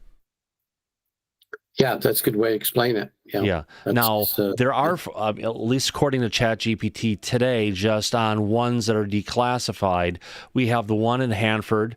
We have another one at Livingston University, and actually the Livingston Observatory in Livingston, Louisiana. We have another one called Virgo, which is located near Pisa, Italy, like the Leaning Tower of Pisa. And there's another one called Kagra, which is located in the Kamoka Mine in the Gufu Prefecture of Japan. Now, in addition to those, there are other ones, like you were just mentioning a moment ago, that are doing similar work. Yeah, I think he probably mentioned some of those other ones, but I just remembered he talked about the ones around the United States. Yeah, and it's a worldwide technology, and the thing is, they're all networked together. They're all sharing the information, right? And that way, they're able to do a detection at not just one site, but multiple sites at the same time. Right, they're all together. All right, let's continue on with this clip of Lue he had. And by the way, thank you for stopping by today, Rick. You're welcome. It was a surprise to have you back last night, and it's wonderful to have you back again today. Rick is catching up all the times he's been away. Good to see you too, Rick. Hi, Mike. Hi, Laura. Susan, Andy. All right, so let's jump back. Here we go. Let's continue this little clip here of Lue. He's like total panic at the disco, right? And the helicopter's like, do we do like an emergency ascent? What the hell's going on here? And right as this thing is about, and by the way, it's the size of a small island and round. Quick. Now I remember, we're talking here about the big particular craft coming up, and they were seeing the surface of the water roiling because you have a big circular craft, at least from the top down, that's rising up. It's causing the water to roil. And I was just bringing up that we've talked about it in the past, Rick. Even in Lue's book, he talks about it. The closer you get to a craft, the effects you get from the microwave radiation that's being emitted from the craft. And I did bring up a definition of what roiling was, and it was a disturbance in the water, almost like a boiling effect, but not quite. And I was speculating based on what we understand about the warps around these craft and the radiation, that potentially that microwave radiation could be interacting with the water and causing it to roil. Because one of the things we had seen with some of the small craft when they were in Aguadilla, Puerto Rico, going around the airport, when they entered the water and they left the water, there was no disturbance in the water, yet they were moving at really fast speeds. Okay, here we go. Okay.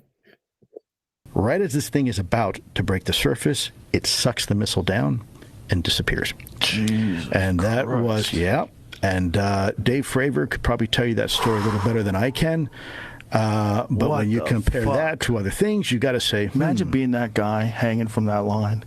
No, no, thank you. We call that bait. Yeah, but it didn't do anything to him. No. I would have loved that experience. Yeah, so that was one of the... Oh, my God, he called the guy hanging down on that line to go get the missile and hook up to it. Bait, kind of like you're on a helicopter. It's the line coming down, getting ready for something big to come and get you. I love it. Anecdotes that was revealed to us by one of the Navy helicopter pilots. Who's that guy that was hanging from that? The frogman? Was he a SEAL? I don't know. I only know the pilot. Come talk to me.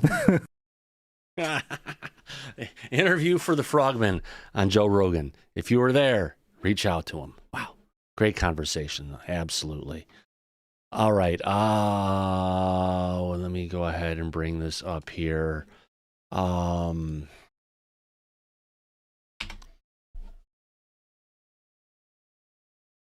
This is a public service announcement we're going to get into based on some of the conversations we were having last night, Rick, on the show. And I think it's important for us to go ahead and talk about this. If you're having issues dealing with the non-human intelligence and it's overwhelming, don't feel like you're alone. Don't feel like there's no one who can possibly help you. There's an organization that was put together. One of the founders is Ted Rowe.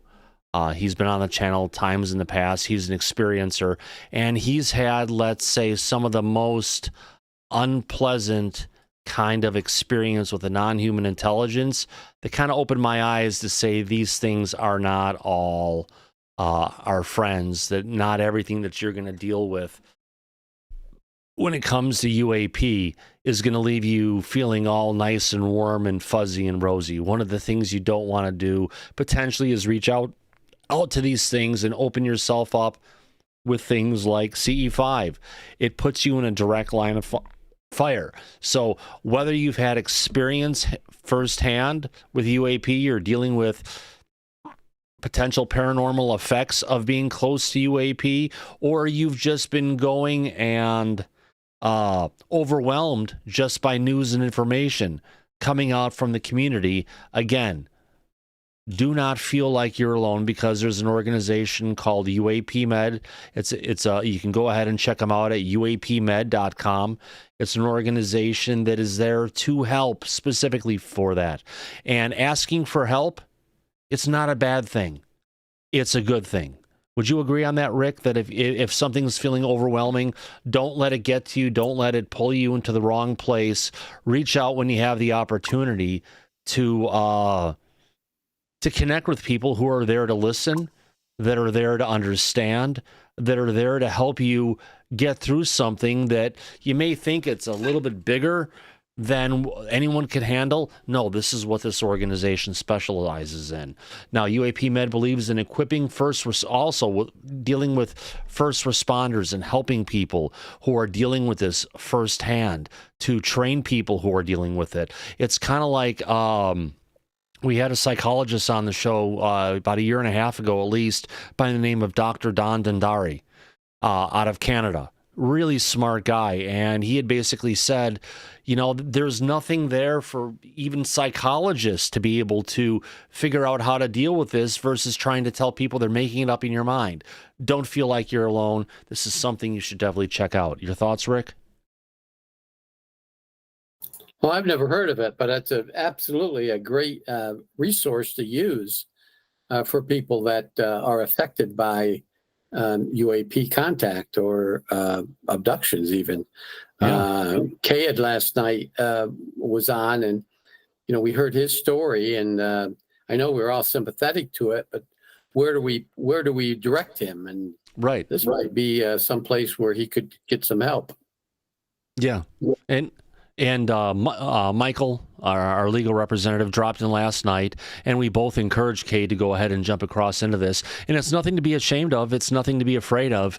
But it's just about being willing to reach out and talk to experts in the field, and they can probably help you connect you with additional experts and people to help you get to a place to where you're going to feel more safe and have a greater understanding of what you might be dealing with. Yeah, I agree 100%. All right, let me jump into here, see what else I can dig up. One of the things we didn't get to talk about, Rick, is you powered through Lue's new book, Eminent, in a day, and then went back and read it again and brought a bunch of whole different notes to it and everything. I think we'd love to hear some of your thoughts on different parts of the book, if you'd indulge us. Yeah, sure. The book is, I'm no expert and I'm no literary genius. I've written a manuscript that actually two of them. I had to rewrite one and still being torn apart by the government. But I had a help from somebody that was extremely gifted in writing, and although I went to college and I will probably the worst speller there is, but I got through. But there's ways to write different types of books, and this particular book has, and this isn't necessarily coming from me, it has different. He used different methods. The first part he's using is trying to grab the reader, bring the reader in, and then identify himself to the reader, which he did a pretty good job. He gives his history of what he did, service to his country, which we all want to commend him for. He saw action in Afghanistan and Iraq. And then he talks about his time as a child, upbringing as a child. I think there's a lot of people says, well, that's kind of confusing with what the book calls for. Imminent, and he wants to talk about disclosure. He wants to talk about ATIP. He wants to talk about his working for Star Academy, working with all these scientists, Dr. Putoff, and so he mixed these things up. And this is just coming from me. It's just my own interpretation of the book. Now, what kind of shocks me, he lists all these people's names in the book, their real names, what they do, but then he hides people like Pandolfi and Kit Green. He gives them pseudonyms. There are some things in here that aren't accurate. I mean, there's people out there now, and primarily on X, saying, wait a minute, this didn't happen then, and this didn't happen then. Okay, well, so the dates might be a little bit off. He fills the book a lot with his feelings, which is all right. But I think everyone who bought this book, me and you and everyone else, we wanted substance. We wanted everything that he knows, and I know there's some parts of this that's redacted, lines, and I think one or two paragraphs were redacted. he should have explained in some details what the redaction was, which kind of, when you read the book, it kind of upsets your train of thoughts. Yeah. Now, I had heard, though, Rick, at one time there was a plan to go ahead and cite which department and which individual at that department caused the redactions, to go ahead and give you an insight to why the redactions were going on. Unfortunately, that part of it didn't make it into the printing of the book. I would have loved to have seen that.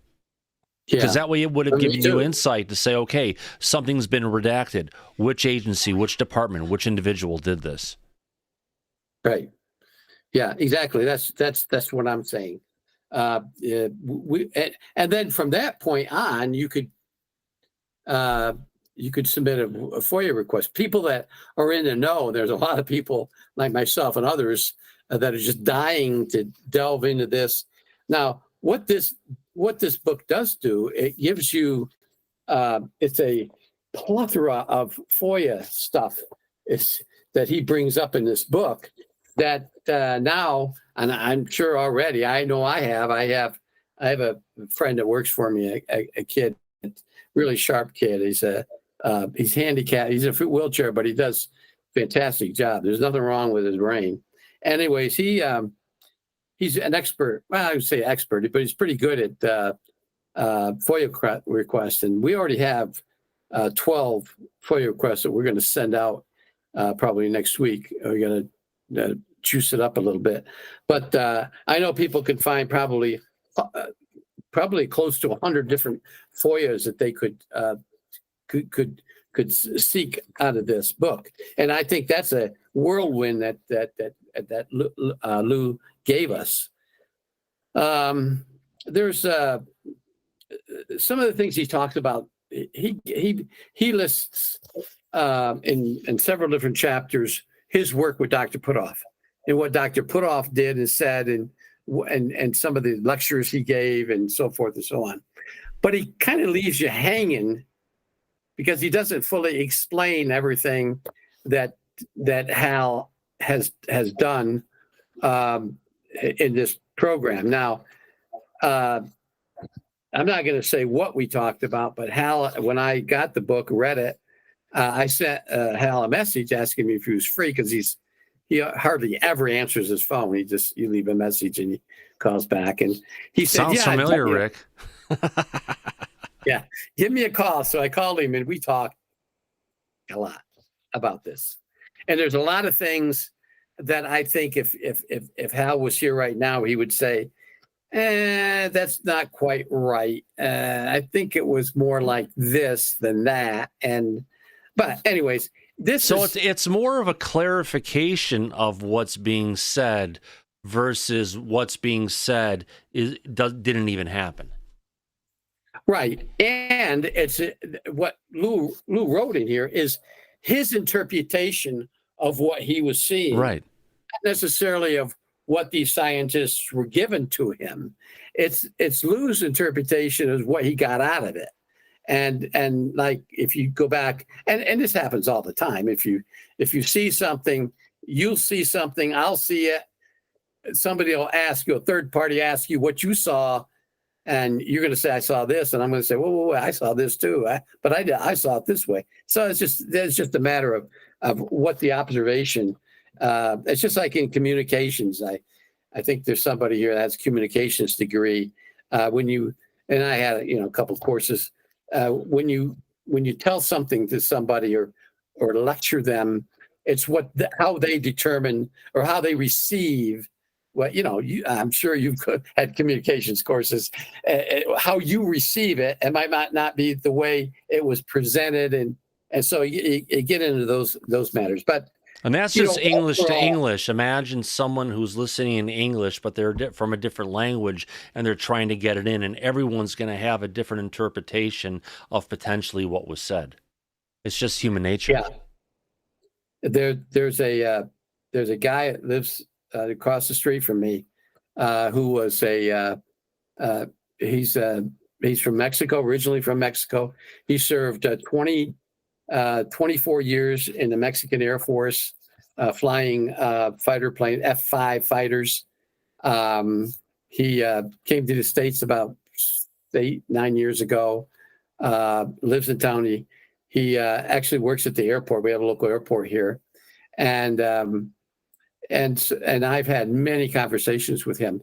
Well, he got the book. Now his first language is Spanish, and when he reads this book, which he read, and we've had a conversation already.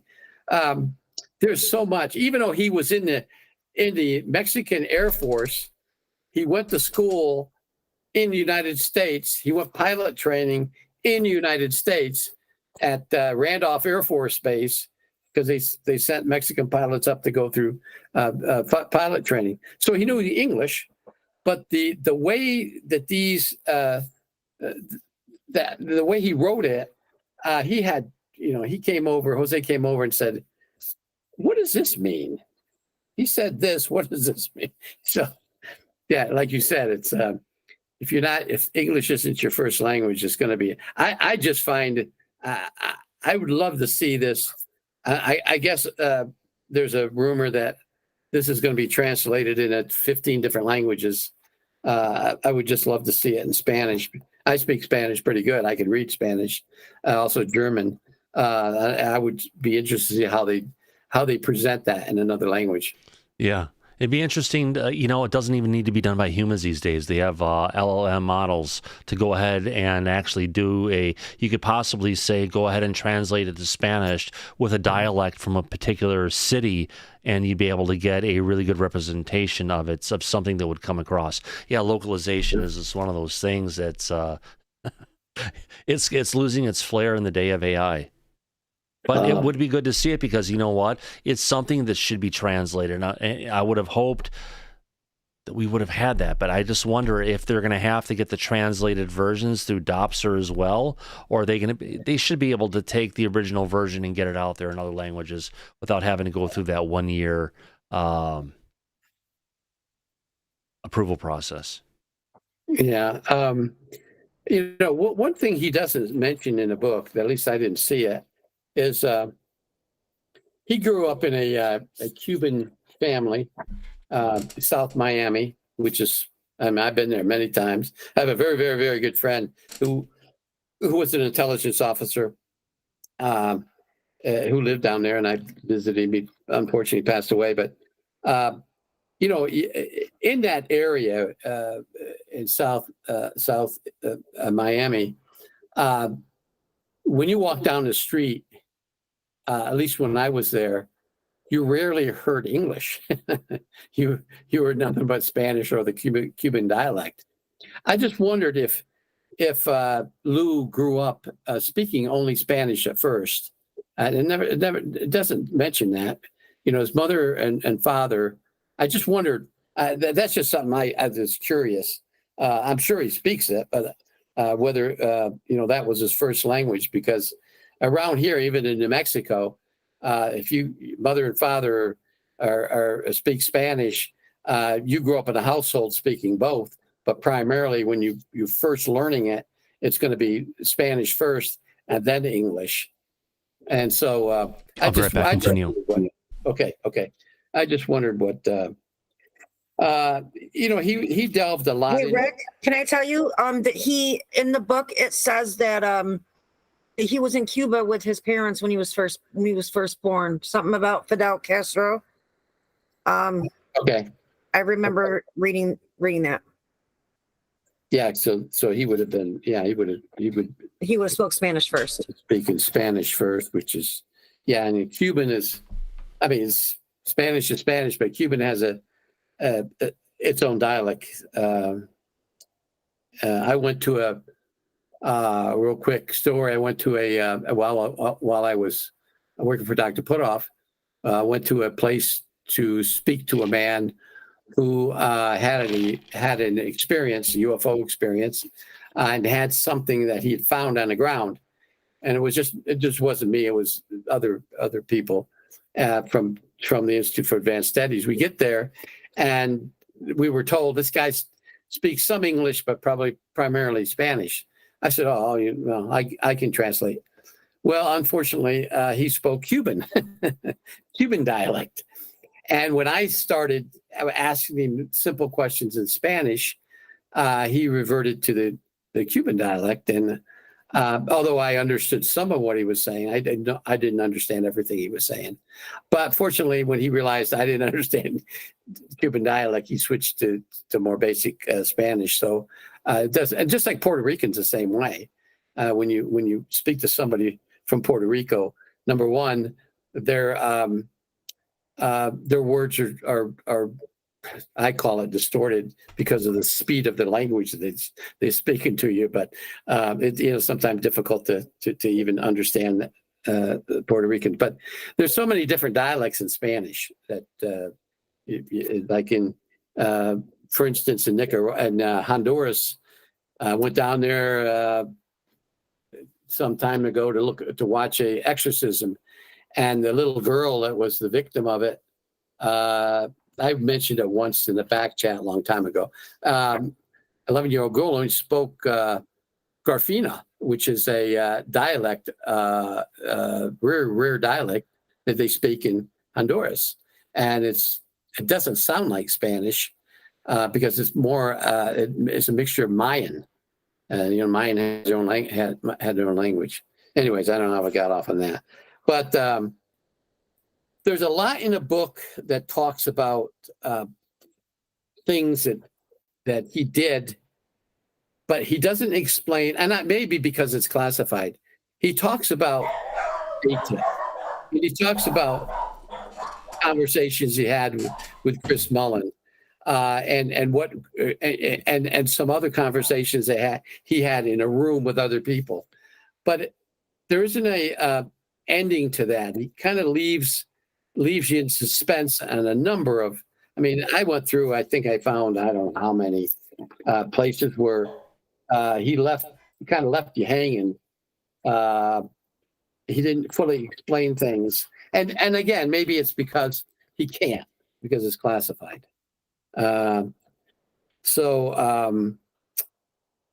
Anyways, I mean, I could go on and on and on, but I suggest you read the book if you haven't already, and determine what you can get out of it. And I always like to, when somebody else gives me a book, say, "Hey, I just wrote this. Here's this book." I try to clear my mind and read it with a very open mind. I don't want to have any prejudices before I delve into it. Even I don't know, even if I maybe don't always agree with that particular person, but try to keep a really open mind, which I did on this book the first time through. And of course, anytime you read something twice, you always catch something you didn't catch the first time. Just like a movie, you go to a movie and somebody will say something, you go back and rewatch the movie and catch what you missed. But I think it's a good book. I wouldn't say it was the best written book. I mean, I've read a lot of books that are perfectly written, but I don't know who assisted him or proofread it, or if it was done entirely by that particular. You can get a writer's program which virtually writes it for you, right. Kind of an AI type of thing. But if I could add into this list, reading it sounds like Lue Elizondo speaking, kind of. It has his vernacular of how he speaks, and it comes across really well from that respect. Yeah, it does. Absolutely. Yeah, absolutely. Yeah. And, he talks about DOPSR and the review process, and, some of the things he couldn't get through. He asked for some things to be declassified. I've got an issue with the dogs. I'll be right back. Keep on going, Rick. Sorry. Okay. It talked about him trying to get things declassified, and they wouldn't do it. Some of the things that he waited on when it hadn't been approved by DOPSR yet. So what he did was he went ahead and presented the manuscript to the printer. But as you can see in the book, there are places that are redacted. Normally, like for instance, this whole paragraph is redacted. I don't know if you see it. And now, what I would have probably done, which I did in this manuscript over here, is explain it. Explain what you don't see here. It pertained to this. You can't talk classified, but it pertained to this, and the government won't allow it. So it has been redacted. So that's one. I think that's that, and one other place was the entire paragraph was redacted.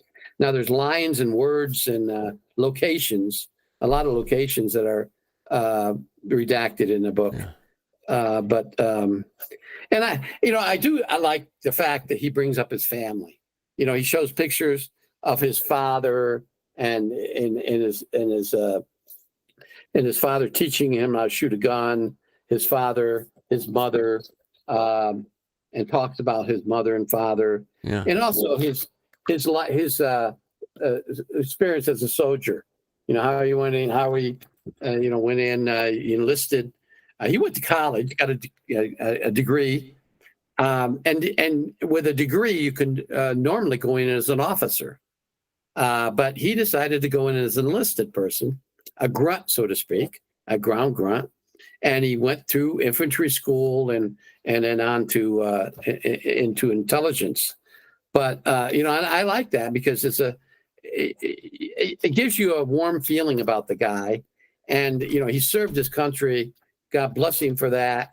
And he saw combat, and anybody, and I never saw combat, but people like my brother who saw a lot of combat, my father who saw combat, my uncle who saw combat, that affects you. That affects him, like Vietnam veterans. It affects them. And, whether it's post-traumatic stress or it's just something that they have to live through, especially some of the times when you get attacked and like some of the things that Lue, and he doesn't mention all of them, he mentions a few instances, but he went through a lot, and we really, I always, I give my heart to people that, men and women who served their country and saw combat and or got wounded and gave their all to their country. And you got to give it to Lue, because he actually did. And then he continued on by going into counterintelligence, which is a really tough career field. He went through the same course that I went through, probably maybe something different other than the intelligence operations course. But anyways, my overall review of the course is the book is this. It was written. It could have probably been written differently. But it's just coming from me. But it contains a lot of information that you have to digest, and that's why I read it twice. I read it 3 hours the first time, and I went back and I took notes reading each chapter, and I got a lot out of the second time.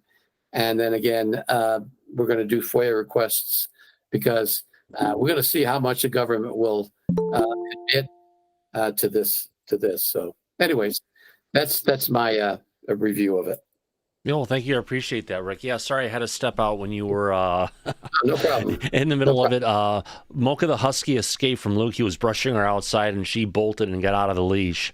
So he was chasing her up and down the street. He came and called me and said, help me get her back in. So I had to drop and go out there. I went out there, called her. She came to me.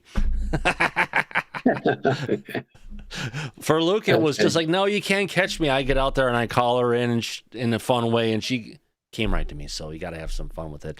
A little bit of drama never hurts anything. Yeah, I appreciate the time of you going ahead and talking about the book. It's a great read. I'm only a portion of the way through it.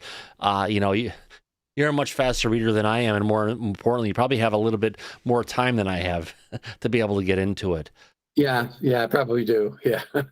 Yeah. Next in September when I start teaching, I won't. But right now I do that's have time. Right. You start back in teaching again.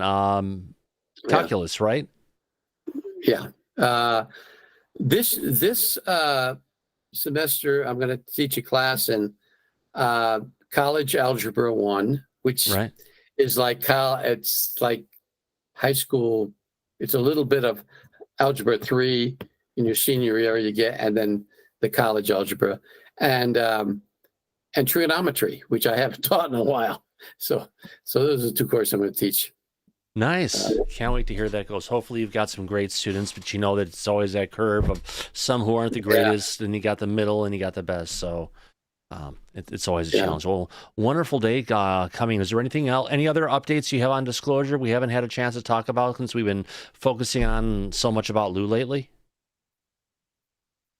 No, I think once the group gets back together and Congress reconvenes, I think there'll be more information coming out of our contacts within the Senate. Yeah. But right now, there's not much going on. Well, we've got an election coming up. Everyone's on vacation. They'll be coming back in September. You'll be going back to school in September. But do you think there's a chance that we're going to see some kind of hearing on this before the election? I can't see that happening. Can you? No, I don't either. I hope, and there are some people that think that maybe 1 or 2, but no, I don't see it happening.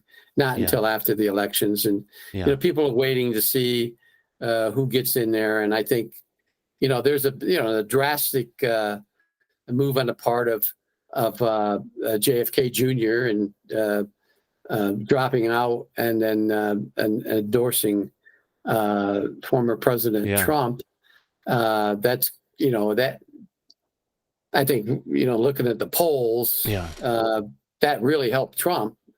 But we'll see. And then you have former Democrat who ran for the presidency, Tulsi Gabbard. She's part of the campaign. She's helping Trump prep for the upcoming, if you want to call it, the upcoming debates with Kamala Harris. Debates. Yeah. And then we've also have Elon Musk, who's been asked to be some kind of a cabinet member. He's calling it the Department of Government Efficiency, Doge, to match his coin, but we'll see where it all goes. I think JFK might get in his cabinet too. I think. Head of the CIA or head of the FBI? I think CIA. Well, he's an attorney, and he's done a lot of things. He actually, few people knew it, but don't know that he was in charge of the Kennedy Foundation for 25 years.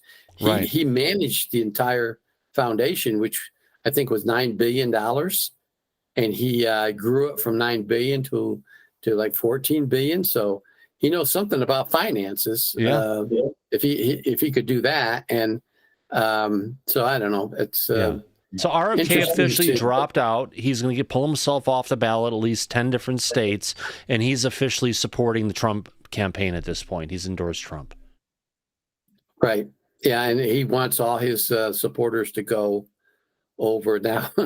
That's easier said than done, though. I don't know. We'll have to wait and see. I'm sure the Democrats are sweating at this point and saying, shit. Yeah. But apparently he did reach out to the Kamala campaign. He couldn't even get a phone call with her. So, yeah. And, I don't like to talk politics, but I was a lifelong Democrat. I was, few people know, I was president of the Democratic Party for Cibola County for 12 years, this county I live in. But I support always the candidate, not necessarily the party, although I try to be loyal. But, that the reason I stepped away from the Democratic Party is almost the same reason that many other people have, including JFK Jr. They're not the same party. No. They're so far left that when somebody, a moderate like myself and others, try to speak up, they don't want to hear you. No. Got to be that woke person on the left, or we're not talking about it, talking to you. And that just, it causes distress for a lot of people that are truly true Democrats. True Democrats are really for democracy and things. And you can't be that anymore in the Democratic Party. And I agreed with what he said in his speech yesterday. Kennedy said in his speech is the reason he's not supporting it. And like you said, he's reached out 3 different times to the Biden-Harris campaign, and they wouldn't even give him a call back. And all they did was criticize him. They refused to allow Secret Service protection until after the Trump attempt assassination, and then they gave him Secret Service protection. So.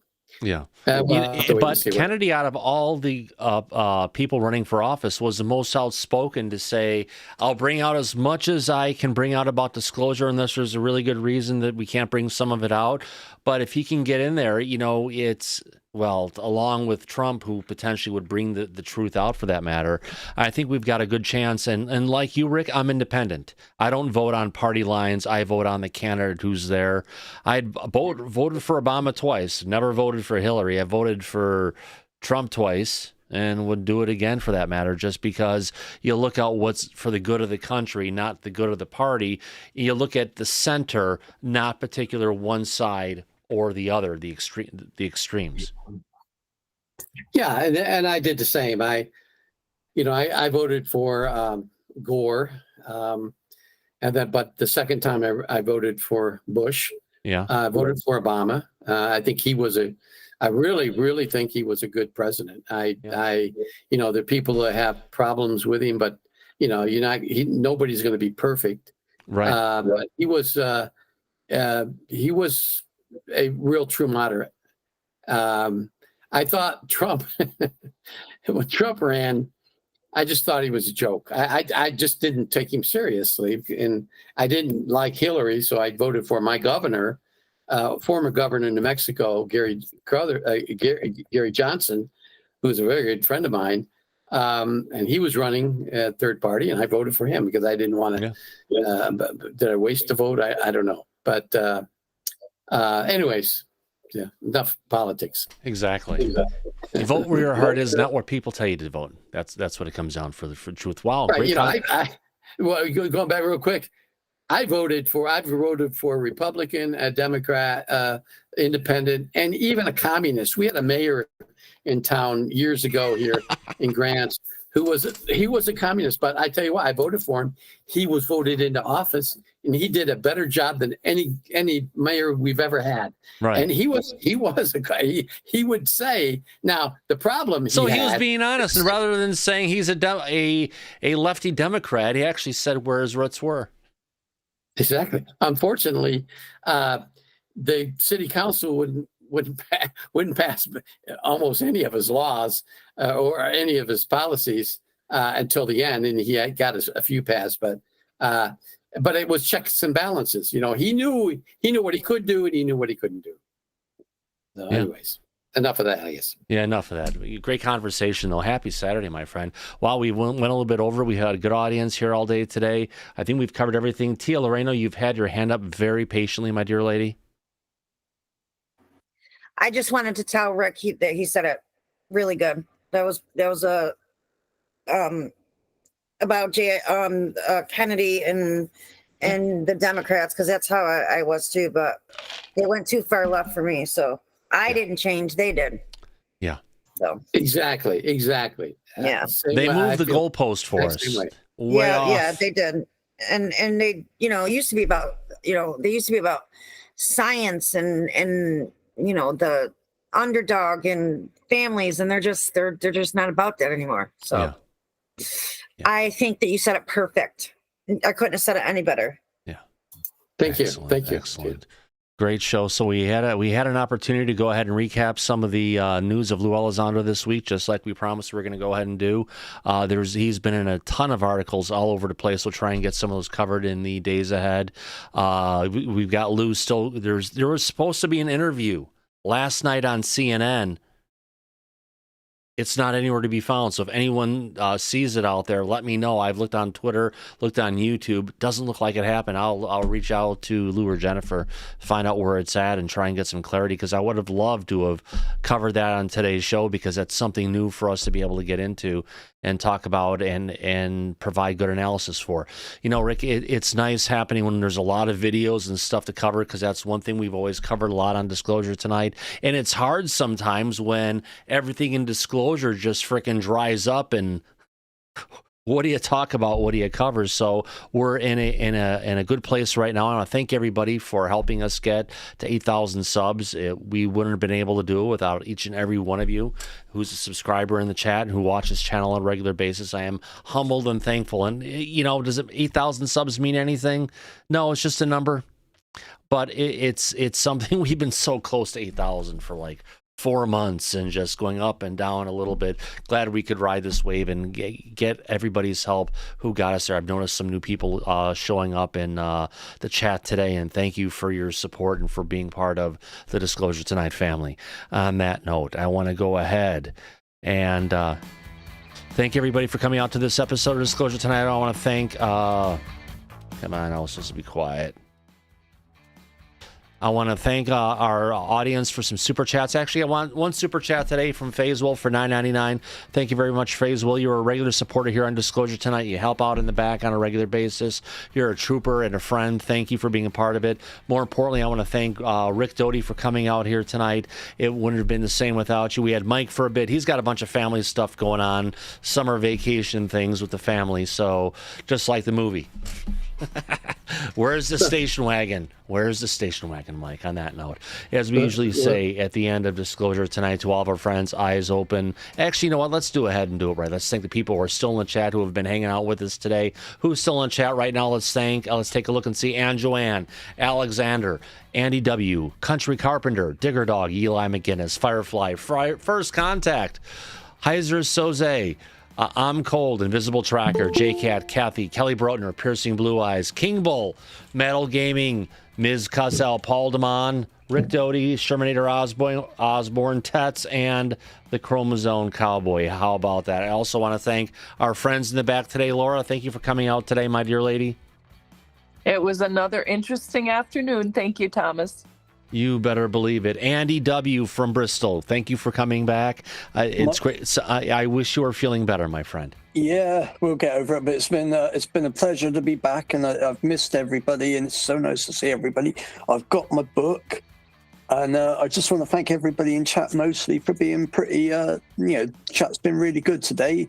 Unfortunately, the wrench had to be wielded at one point, so hey ho. Yeah. It's good to see Rick and everybody as well. Good to see you, Andy. Absolutely. Hollywood Herald, glad to see you're holding up and your collection on your desk is growing. Yes, it is. It has a mind of its own. Good show tonight. Gave me a lot of things to look up here in my spare time. I want to look into that LIGO a lot more, too, to see what's up with that. Or LIGO's like, because there's a lot of things out there Rick was talking about. It would be great to figure out where some of those sites are. Also, let's see, none of your business. Thanks for coming out today, Susan. You're welcome. It was a very informative show. It was really good. Yeah. It's a great time for everybody. And Rick, of course, thank you for coming out here, for being a friend and being a participant on Disclosure Tonight. We love you, my friend. Thank you. Thank you very much. Love everyone out there. Thanks for the support. Yeah. Thanks for having me. It was a great show.